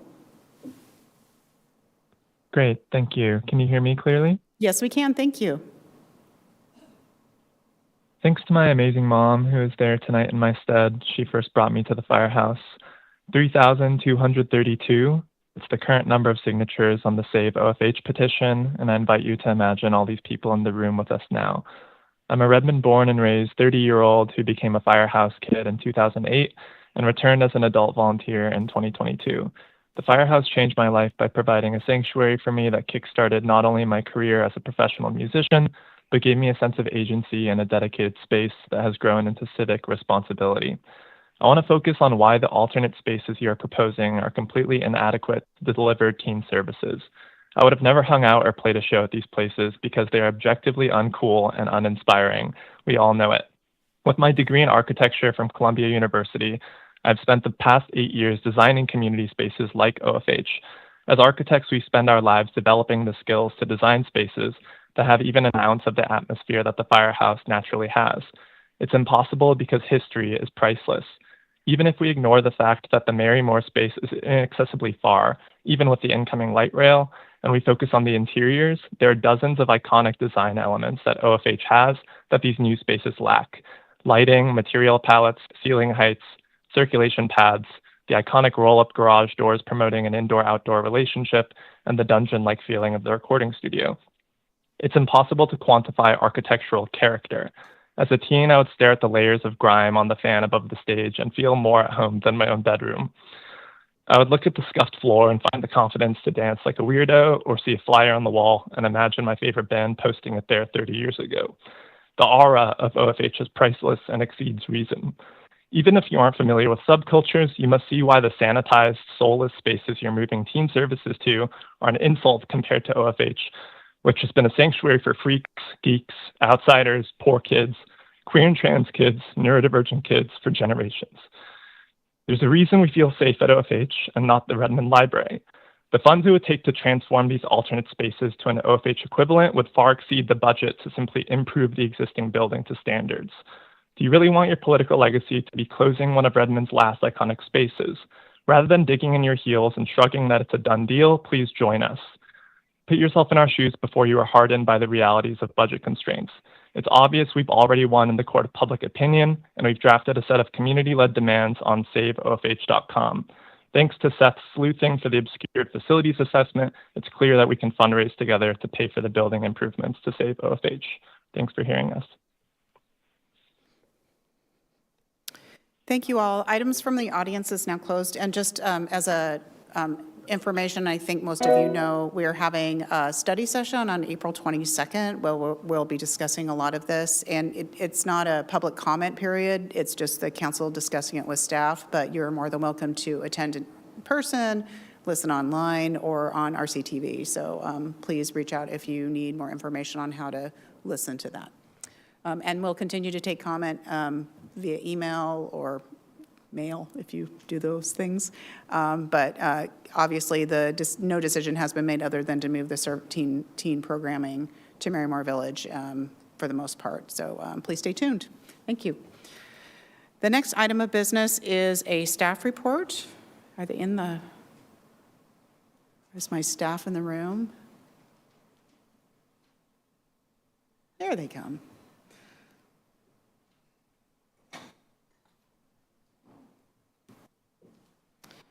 Our next item of business is a staff report on the Fire Prevention 2024 Performance Report. Rich Geiske, Fire Marshal, will introduce this item. And yes, if you do not want to listen to this report, you are more than welcome to get up and leave while we're doing a little transition.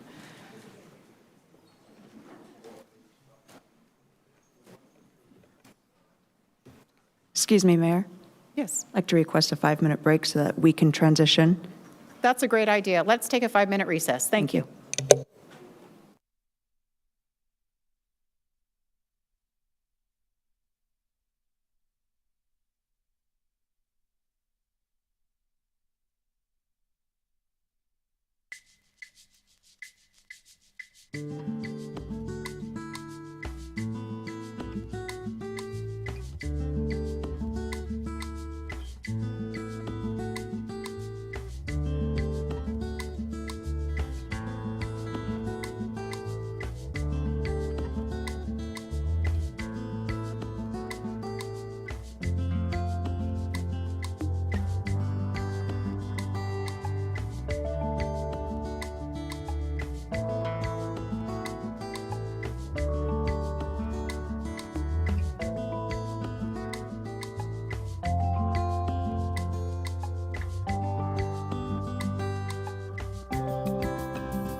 Our next item of business is a staff report on the Fire Prevention 2024 Performance Report. Deputy Quiriconi, I'm going to say it wrong, see? It will introduce this item. I did it right once, but not the second time. That's okay. I keep butchering Rich's name too, so. Good evening, Mayor and council members. Thank you very much. I'm Deputy Fire Chief Ami Quiriconi, and I'm here tonight with our Fire Marshal Rich Gieske and Assistant Fire Marshal Gary Smith to share an informational update on the Fire Department's Prevention Division performance in 2024. The staff report reflects our progress against goals outlined in the 2023-24 budget and the department's 22-27 strategic plan. The presentation is also designed to provide you with a deeper context for the work of fire prevention, and this context is going to be helpful when we return in about 3 months with the results of a prevention fee study that we're currently doing right now. We kind of feel that having a clear picture of the team's role and responsibilities now will help explain a bit of the why when we return back in June. And so with that, I'm going to turn it over to Fire Marshal Gieske. Thank you, Chief. Good evening, Council. I'm Fire Marshal Rich Gieske, and tonight we're going to be reviewing the structure and the focus of the Fire Prevention Division and our progress towards the stated performance measurements, as well as key activities planned for 2025. Today, our division is led by the Fire Marshal and structured around 3 specialized teams: development, fire life safety, and system reliability. Each is managed by an assistant fire marshal. Each of these teams in the Prevention Division manages a core function. Development reviews plans and conducts inspections throughout the construction lifecycle. Fire and life safety ensures that existing buildings stay safe through inspections and permit enforcement. System reliability oversees compliance with testing and maintenance and the requirements of fire protection systems like sprinklers and alarms. All the fire marshals are also certified investigators who determine the origin and cause of significant fires and support criminal investigations of arson. This slide illustrates how the Fire Prevention Division engages with buildings throughout their entire life cycle, from the initial land use and civil review phases through construction and inspections, and ultimately to the occupancy and eventually the demolition. Once a building receives its certificate of occupancy, our work is far from over. The inventory of buildings in Redmond continues to grow, not just in the number, but in complexity. Once a building is occupied, our life safety and system reliability teams essentially own those buildings from a code compliance standpoint. This stewardship can last for years or even decades as we work proactively with building owners to ensure safety standards are maintained throughout the life of the structure. This long-term responsibility is important context for the performance data you'll see in the upcoming slides, especially when we talk about inspection workloads and system reliability. Our division tracks progress through performance measurements tied to the city's budget, as well as measurements tied to the department's strategic plan. Plan reviews are a cross-departmental effort, and our performance is measured along with the building divisions. The 2024 goal was to review all building and fire permits on time 84% of the time. In 2024, the on-time review rate specific to fire prevention was 67%, short of our goal of 84%. However, 91% of reviews were completed within 7 days of that identified due date. For context, in 2024, the Fire Prevention Development Team completed a total of 2,377 building and fire reviews and conducted 1,630 construction inspections for our team of 6. I'm going to now turn it over to Assistant Fire Marshal Gary Smith. Thank you, Rich.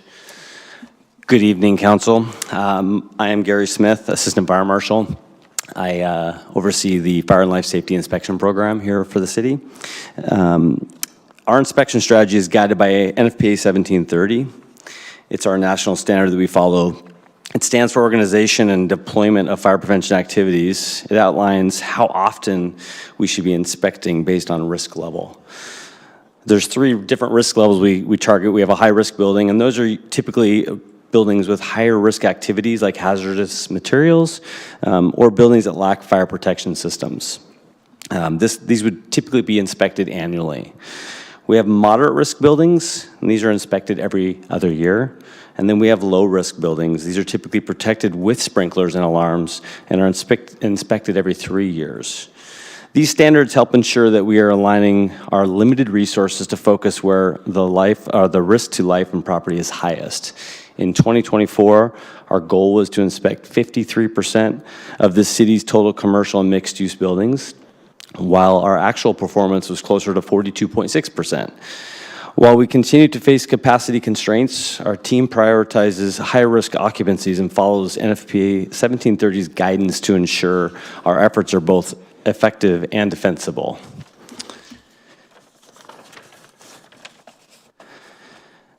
This slide addresses the inspections of our city's approximately 1,600 multifamily residential buildings that we have in our city. These have historically been assigned to the fire suppression crews that do the inspections from the fire truck. When the department resumed inspections, our regular inspections in the early 2000s, Redmond was much smaller, surprise, and less complex as a community.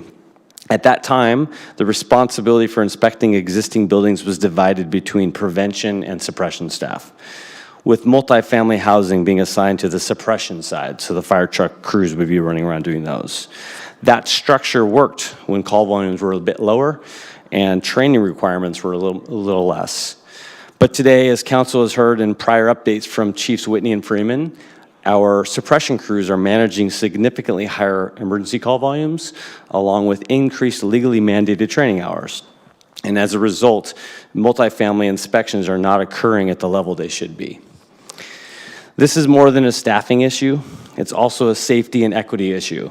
We know that many of these multifamily properties represent the majority of our affordable housing and do not have sprinkler systems and tend to house lower income and more vulnerable populations in Redmond.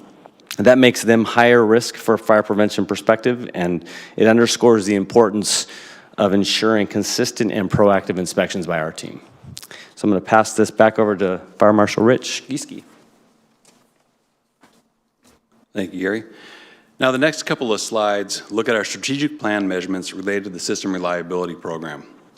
Our performance metric for this program is to ensure that 100% of the fire protection systems are inspected annually. As we've said previously, buildings in our city have become larger and more complex. This means that buildings are engineering additional fire life safety systems into the structure. While this allows greater design flexibility and for buildings to be larger, these systems need to be maintained to ensure a high level of reliability. In 2024, this team tracked the maintenance of more than 3,200 fire protection systems across the city. These systems are reported by the contractors through the compliance engine, allowing us to validate, testing, and flag any non-compliant properties. Currently, our data shows that a significant number of systems remain past due for required testing or maintenance. In response to this, we've now assigned an assistant fire marshal to this program exclusively, with a focus on driving compliance, providing education and enforcement where needed, to ensure that these critical systems are maintained as required.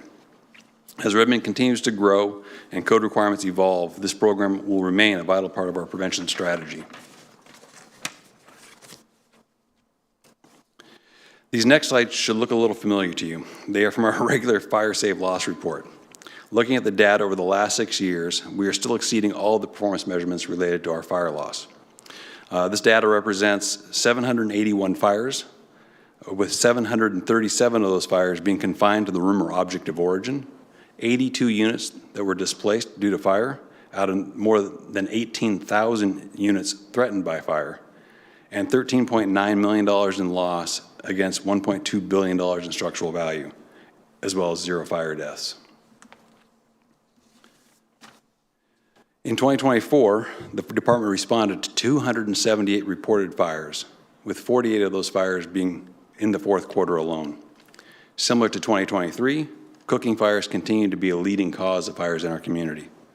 And as we look at the annual number of investigated fires, the general trend is continuing to increase, as in 2024 we had 42 investigated fires in the city, 15 which were incendiary, 12 were accidental, and 15 were undetermined. I'll turn this now back over to Chief Guerconi. Thank you. All right, so before we move in and just let you know what we're planning on doing in 2025, I just wanted to kind of summarize the key bullets from tonight.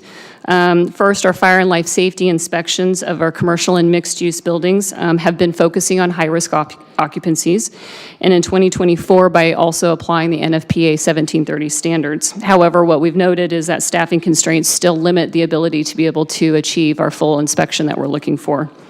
Multifamily residence inspections assigned to the suppression crews decades ago are now inconsistent, again, due to training demands and high call volumes. And so this presents both a safety and equity concern, especially in the non-sprinkled buildings that often house those vulnerable populations. And as a result, what we're looking to do in 2025 is expand our community risk reduction efforts within prevention by enhancing public outreach, public education, and pre-planning efforts in order to drive down the impacts from fire incidents. But also, we started working with finance at the end of last year, and we're now engaged in a prevention fee study. And the intent is to include recommendations to balance public service against cost recovery so that we can actually look at a way to address the challenges that we've identified with you tonight. So we're hoping that these efforts will continue to ensure that we can meet Redmond's evolving needs while upholding our responsibility to protect life, property, and economic vitality through equitable and effective fire prevention. So that is the conclusion of the staff report, and we are available for any questions that you may have.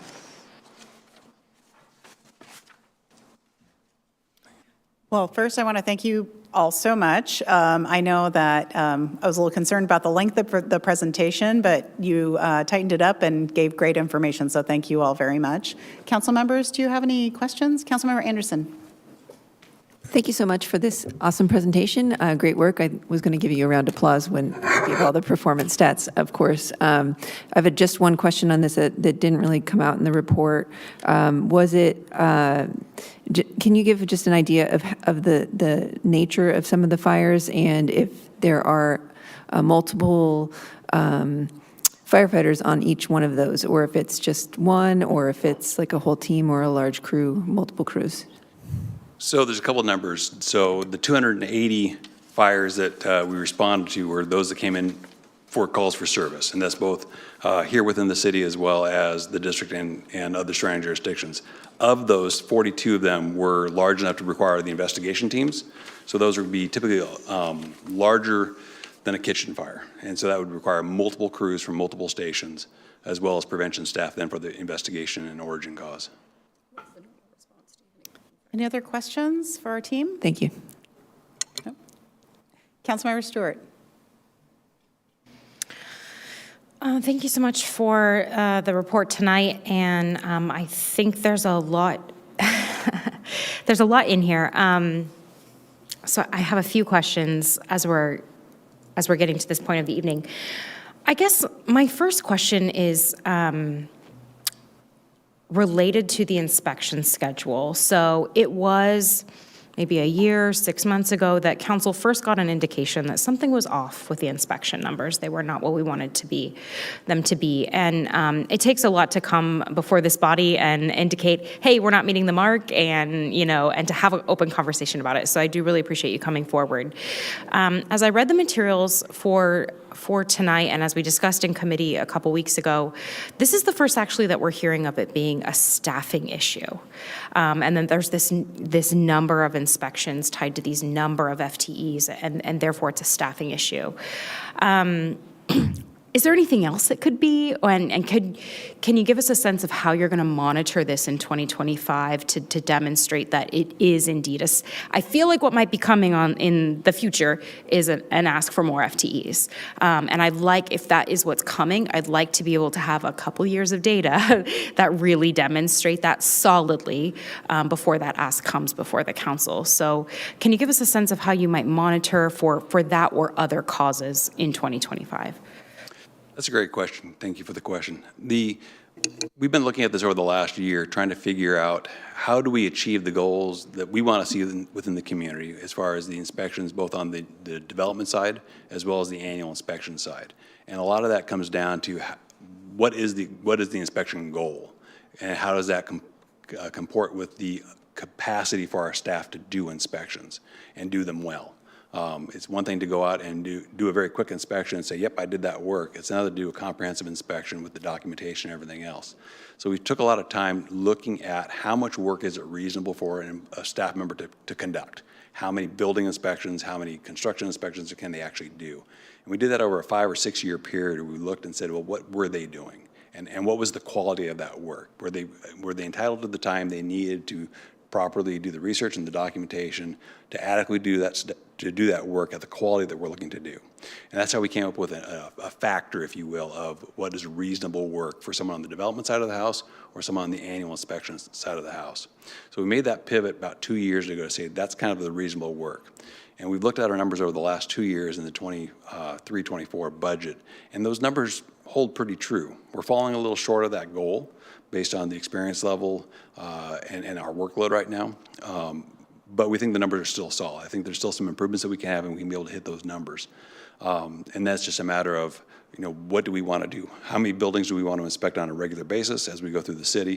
And that's where we looked at NFPA 1730 that says, look at your building inventory, categorize that based on a high, medium, and low risk factor, and then do an inspection frequency based on those risk factors so that we can actually put most of our attention to the higher risk occupancies or economically important facilities or culturally important facilities, and the places that have higher levels of protection that are built in, we can see those less often.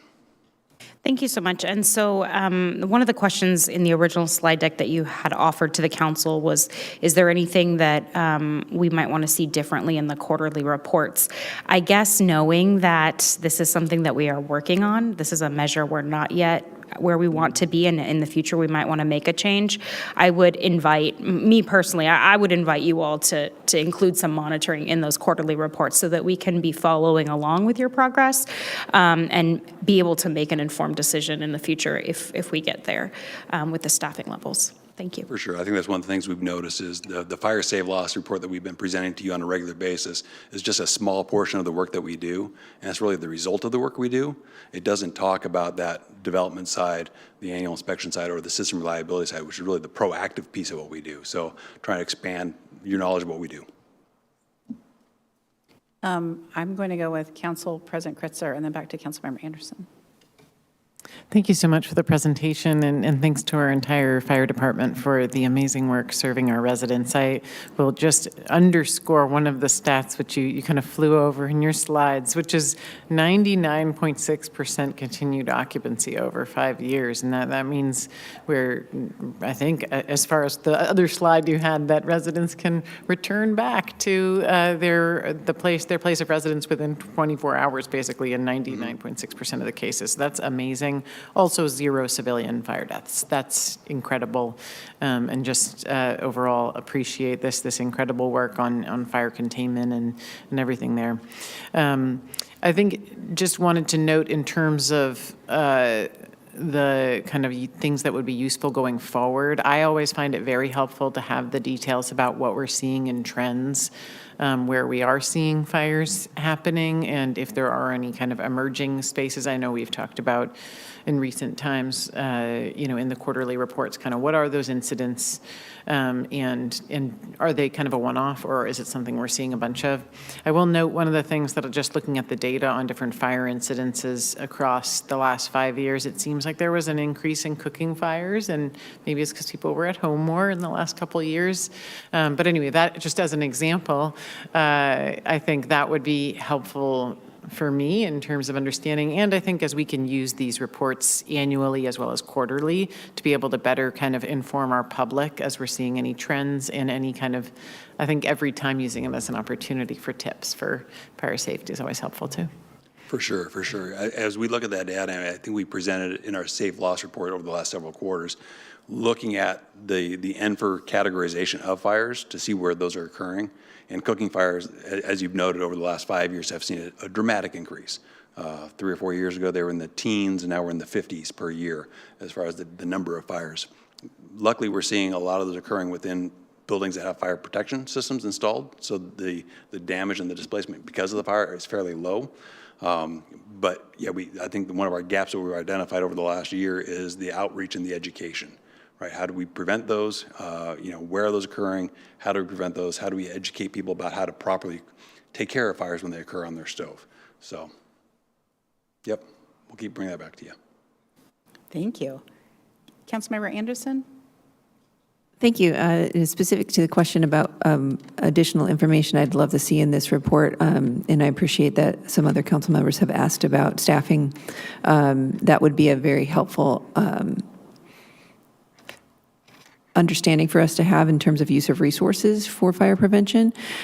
So I was curious also, we do get the report about overtime and if there's a lot of overtime in prevention. That's a great question. Luckily, in fire prevention, the general funded overtime rates are very low.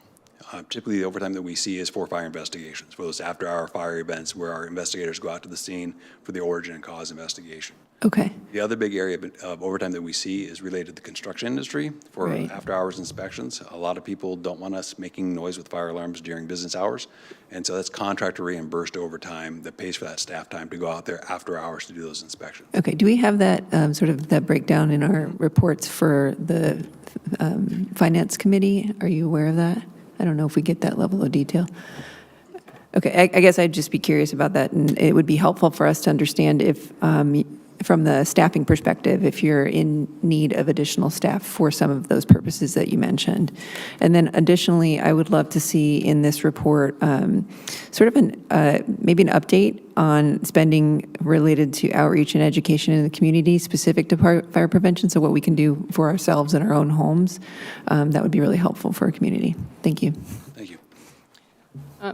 If I can just add, because it's now come up twice, and I just want to talk about the question of staffing. That was one of the reasons of letting you know that we are coming back with a prevention fee study, because again, the gap to close between how many inspections the teams can do versus what we showed you, which is we're still not touching on everything.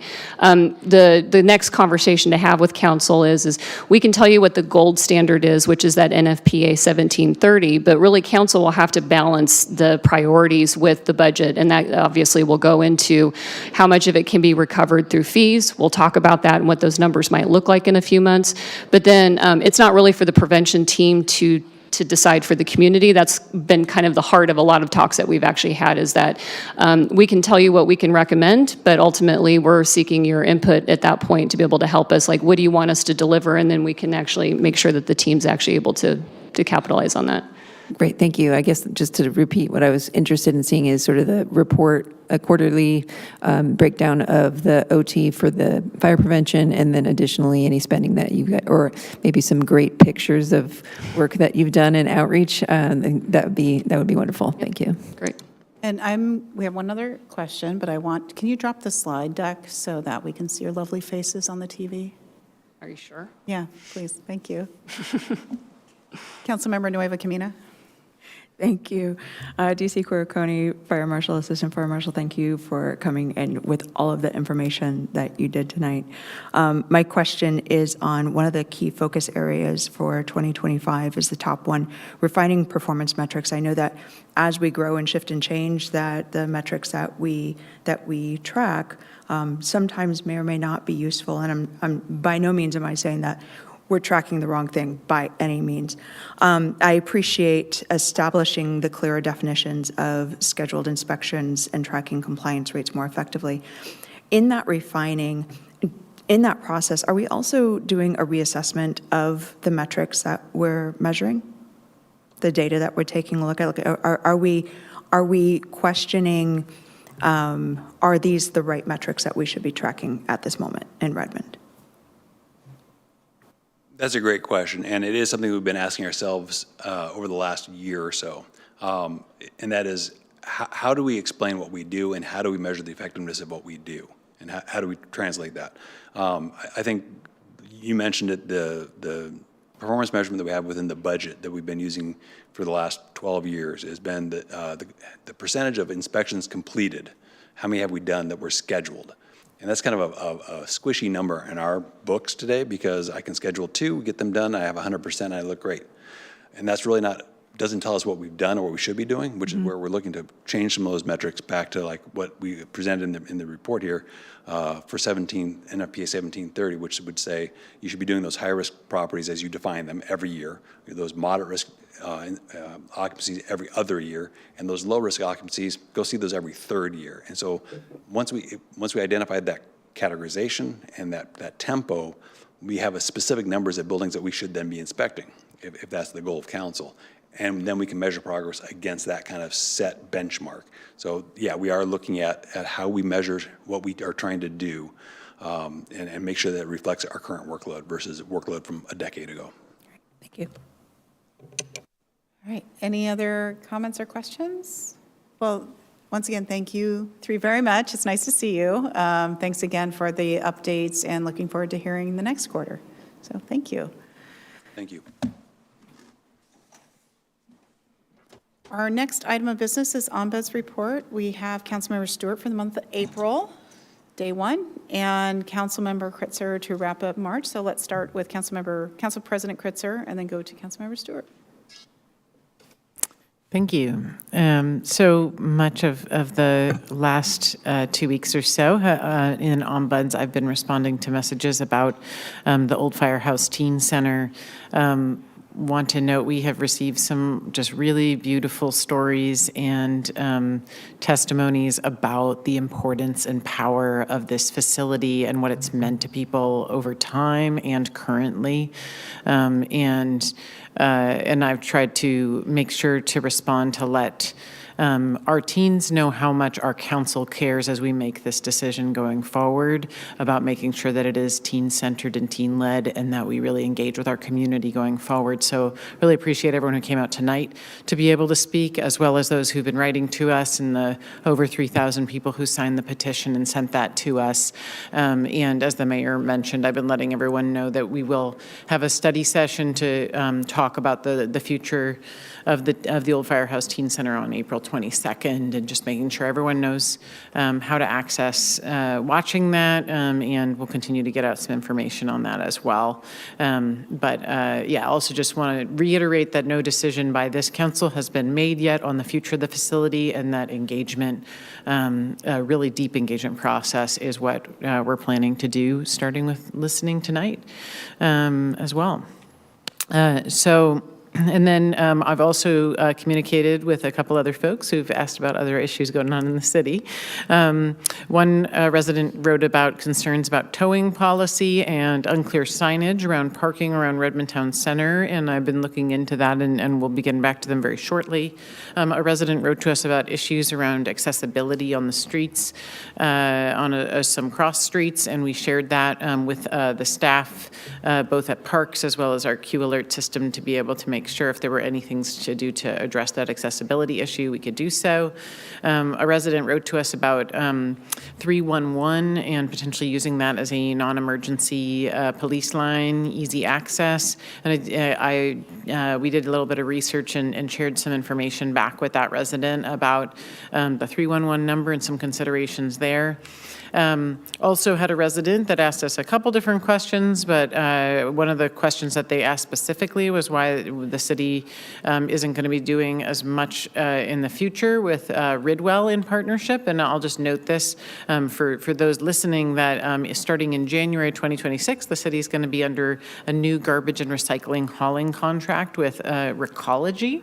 And as part of that contract, Recology is going to open a storefront in Redmond where residents can drop off hard to recycle items for free, including things like styrofoam and other things that we've partnered with Ridwell on the pickups on in recent years. And actually that store is scheduled to be open and available to Redmond residents in the fall of this year. So get ready and get excited for the upcoming year when also there'll be the curbside pickup for those types of hard to recycle items. So that's part of why we're seeing that transition, even though we've also had a really great partnership as well with Ridwell in being able to do some of those pickups. So just thought I'd share that out on the record because helpful, I think, for the community to know. And then we also heard some feedback from a resident giving us some detailed thoughts on our Safer Streets for All action plan. So hopefully that also got that over to the staff for review, and then they also sent a response to that resident as well. And I think that's all for now. Thanks. Great, thank you. Councilmember Stewart. Thank you so much. Today is April 1st, and I've responded to around 8 items regarding the teen center, and I believe there's a couple more that have landed in our inbox since these meetings have begun, and that's all to report for today. On my own independently, I want to report that I had a visitor to my office hours. We discussed the Transportation Benefit District and its funding sources. I do hold office hours at the library on the second and fourth Thursday from 3 to 5 p.m. In the month of April, I will have no office hours on April 24th. And one item from last month that I forgot to report on, but wanted to take a moment now to say I visited with the police department and the Drone as a First Responder program, and I do know that other council colleagues have their visits scheduled.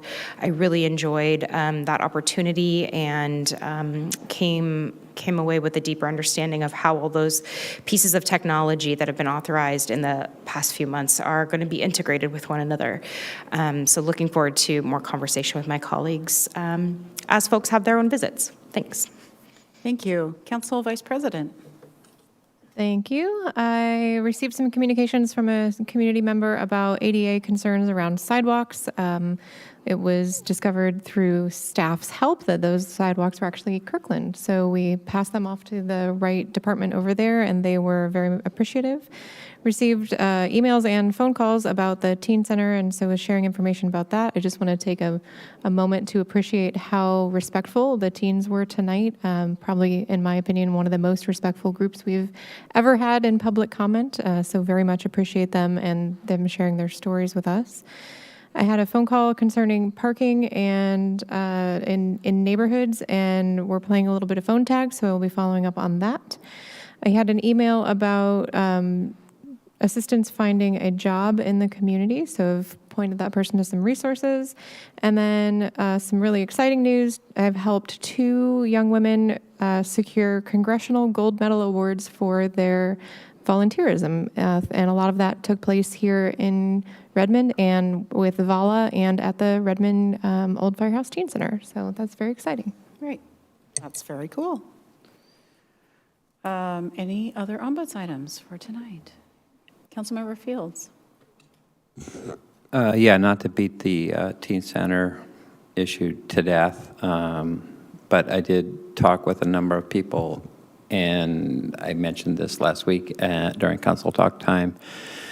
One of the key issues is trust, and trust around that there is a forming opinion, and we heard it tonight in some of the testimony, that the city is actually hiding something, that there's a plan already for this property, and that we, the city, are just putting out pieces of this decision-making rather than let them know. And what I've heard on the phone and in person is, if there's a plan, tell the council, tell us, tell the community, don't try to hide it. Transparency is essential for trust. Well, thank you for sharing that, council member. So as we've been stating with everyone, including the council and the community, the only decision that has been made is to move the teen programs out of the building. And so I hope that the community can follow along with us on their study session on April 22nd as we continue to talk about what the next steps are. But that is the only decision that has been made, and I think we've been very clear on that. Any other ombuds items for this evening? Seeing none, the next are committee reports. Are there any committee reports? And I will share, I have things to share, but I'm going to wait till next business meeting. Next time I hear. Councilmember Stewart. Sure. In honor of the call for transparency, I'll actually go ahead and start with our committee of the whole that we had earlier today for planning and public works.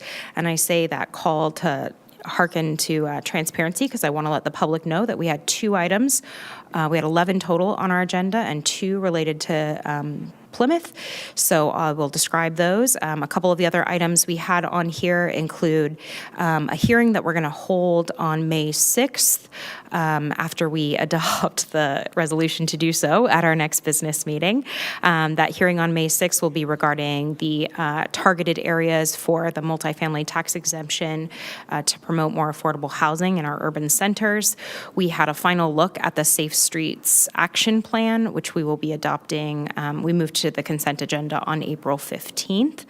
And the 2 items related to Plymouth, the first is related to, the public may remember that just a few months prior to the opportunity to work with Plymouth, we, the council, adopted or entered into a lease agreement with a developer with a nearby project so that they could use that lot for siting and access to some of their materials. We have now, as of tonight, reviewed the lease termination agreement because the parties have all worked hard to get to a point where the city can complete the transfer to Plymouth, they can get going, and as well as the leasee no longer is going to be so reliant on that space. So we will be voting on that on April 15th. The other item related to Plymouth is a grant called the Connecting Housing to Infrastructure Program Grant, and these are funds that Plymouth applied for in order to support their utility connections here in the city of Redmond. They were awarded $1 million. They applied for and were awarded $1 million. These are not Redmond dollars, but we will help to facilitate these new monies in order to complete the utility connections in the city of Redmond. So that is also scheduled for our consent agenda on April 15th. A couple of other meetings I attended recently. I attended the Growth Management Planning Council for King County. We finalized the growth target reconciliation for 2 of our SCA member cities, our Sound Cities Association member cities. That includes Carnation and Snoqualmie. The council will see those amendments to the CPPs come through soon, and most of the rest of the agenda for that day was postponed due to the poor weather that was blowing in and the potential for that golf ball-sized hail that thankfully did not matriculate. However, I do want to let my colleagues know that I was voted to chair the SCA caucus for the GMPC for the remainder of the year. The other meeting I attended last week was the One Redmond Government Affairs Committee. They had an update on the Development Services Improvement Project in Planning and Community Development. My update for the council from that conversation is that the draft report from Matrix has now been submitted to the staff for their review, and we can look forward to hearing more about that soon. They also, at that committee, had a presentation from Puget Sound Energy regarding capacity and demand of the grid that was largely based on the report that came before this council in September of last year, with one unique update. PSE's own Matt Larson, who many of us know, has recently updated his own home with solar and battery storage, and so we had a fun presentation of how that solar and battery storage option is fueling his home, mostly off the grid. And those are all my reports. Thanks. Great. Thank you so much. Are there other committee reports this evening? Councilmember Nueva Camino. Thank you, Mayor. Last week, we had Committee of the Whole for Parks and Environmental Sustainability. We took a look at the Solar Plus energy storage feasibility study.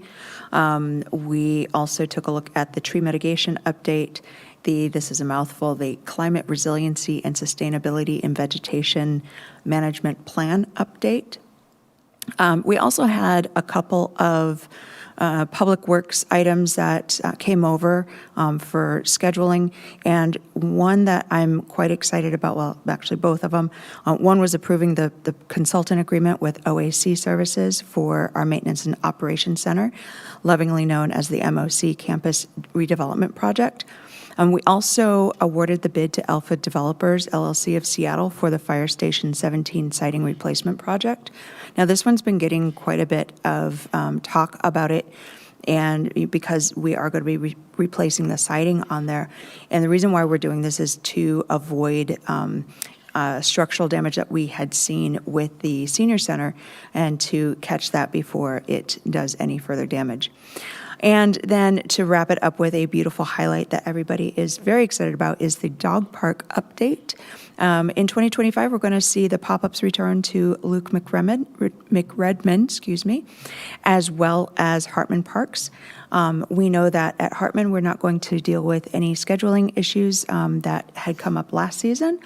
However, since that is going to be a pop-up, we're going to be in the design and survey phase for Luke McRedmond Park permanent installation in 2025, and then 2026 is when we're looking to have that install.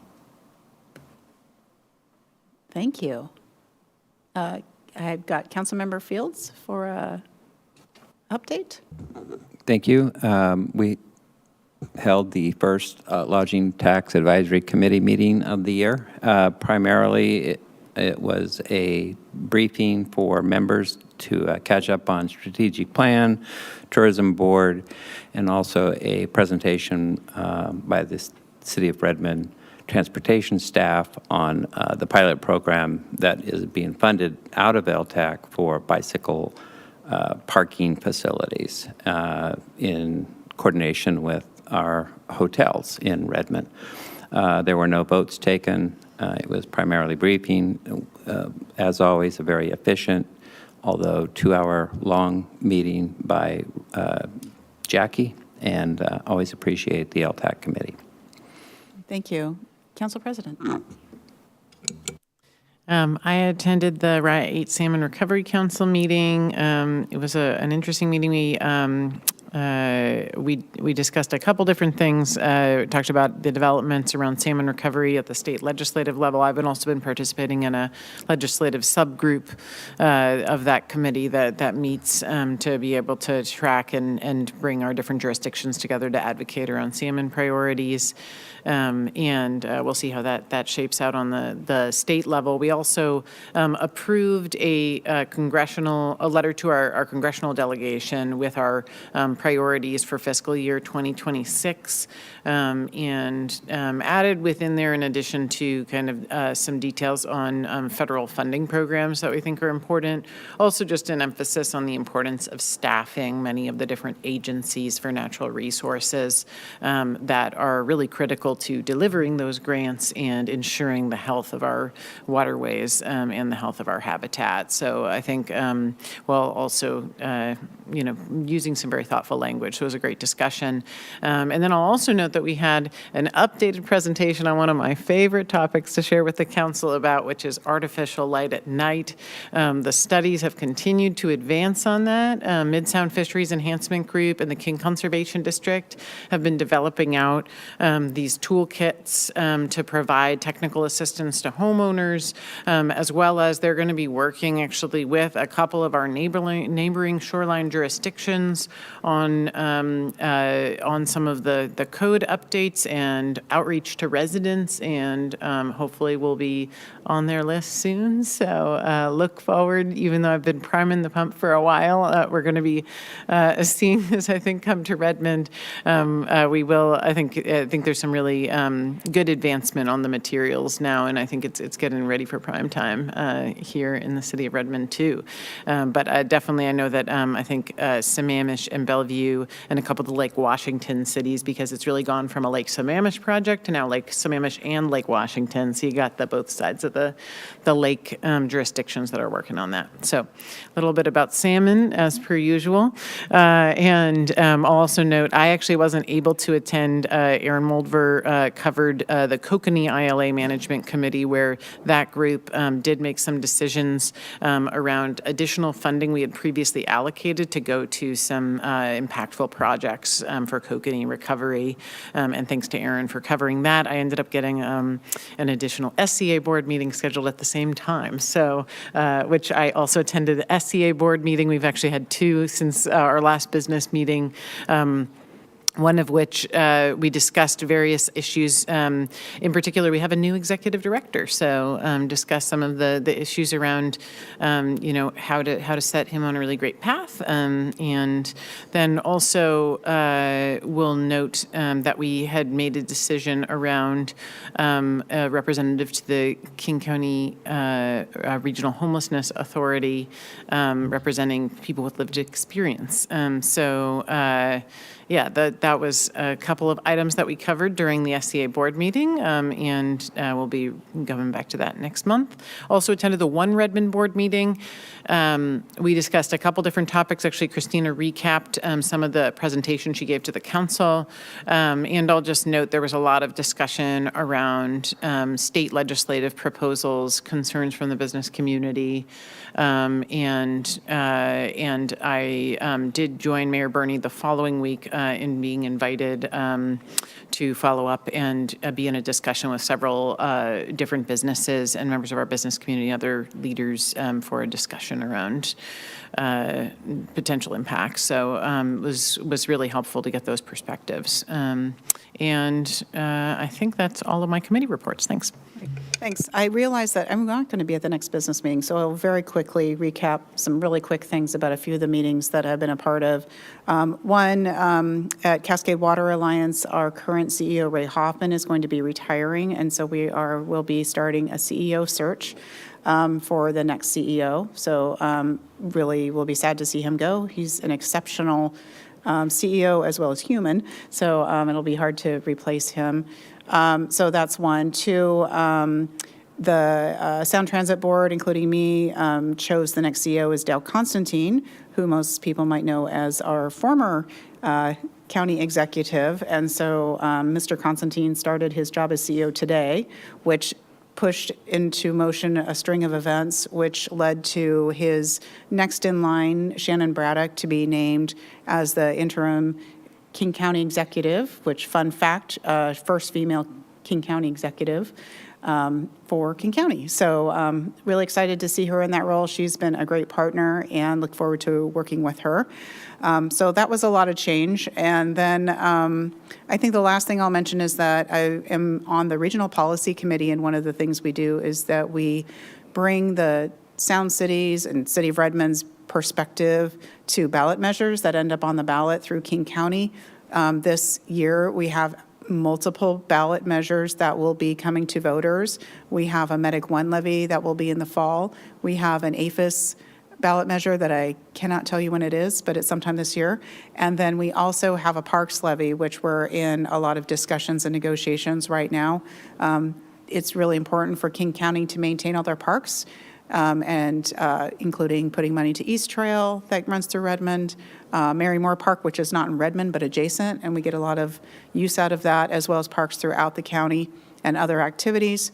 And so that work in negotiating, trying to get the levy a little lower, ensuring that people are getting their services and the facilities they need. But it's been taking a lot of capacity for myself, as well as Amy Sy, who works for the city. And so if you see her and she looks a little tired, it's because she's been working really hard on this issue. So more to come on the Parks levy, but I'm hoping to share that makes it out of RPC and through King County Council and ends up on the August ballot, because funding our parks is really important. All right, and with that, are there any other committee reports? And there's no unfinished business, there's no new business, there's no executive session, and that concludes our business items for this meeting. If there is no objection, we are adjourned. Have a great evening.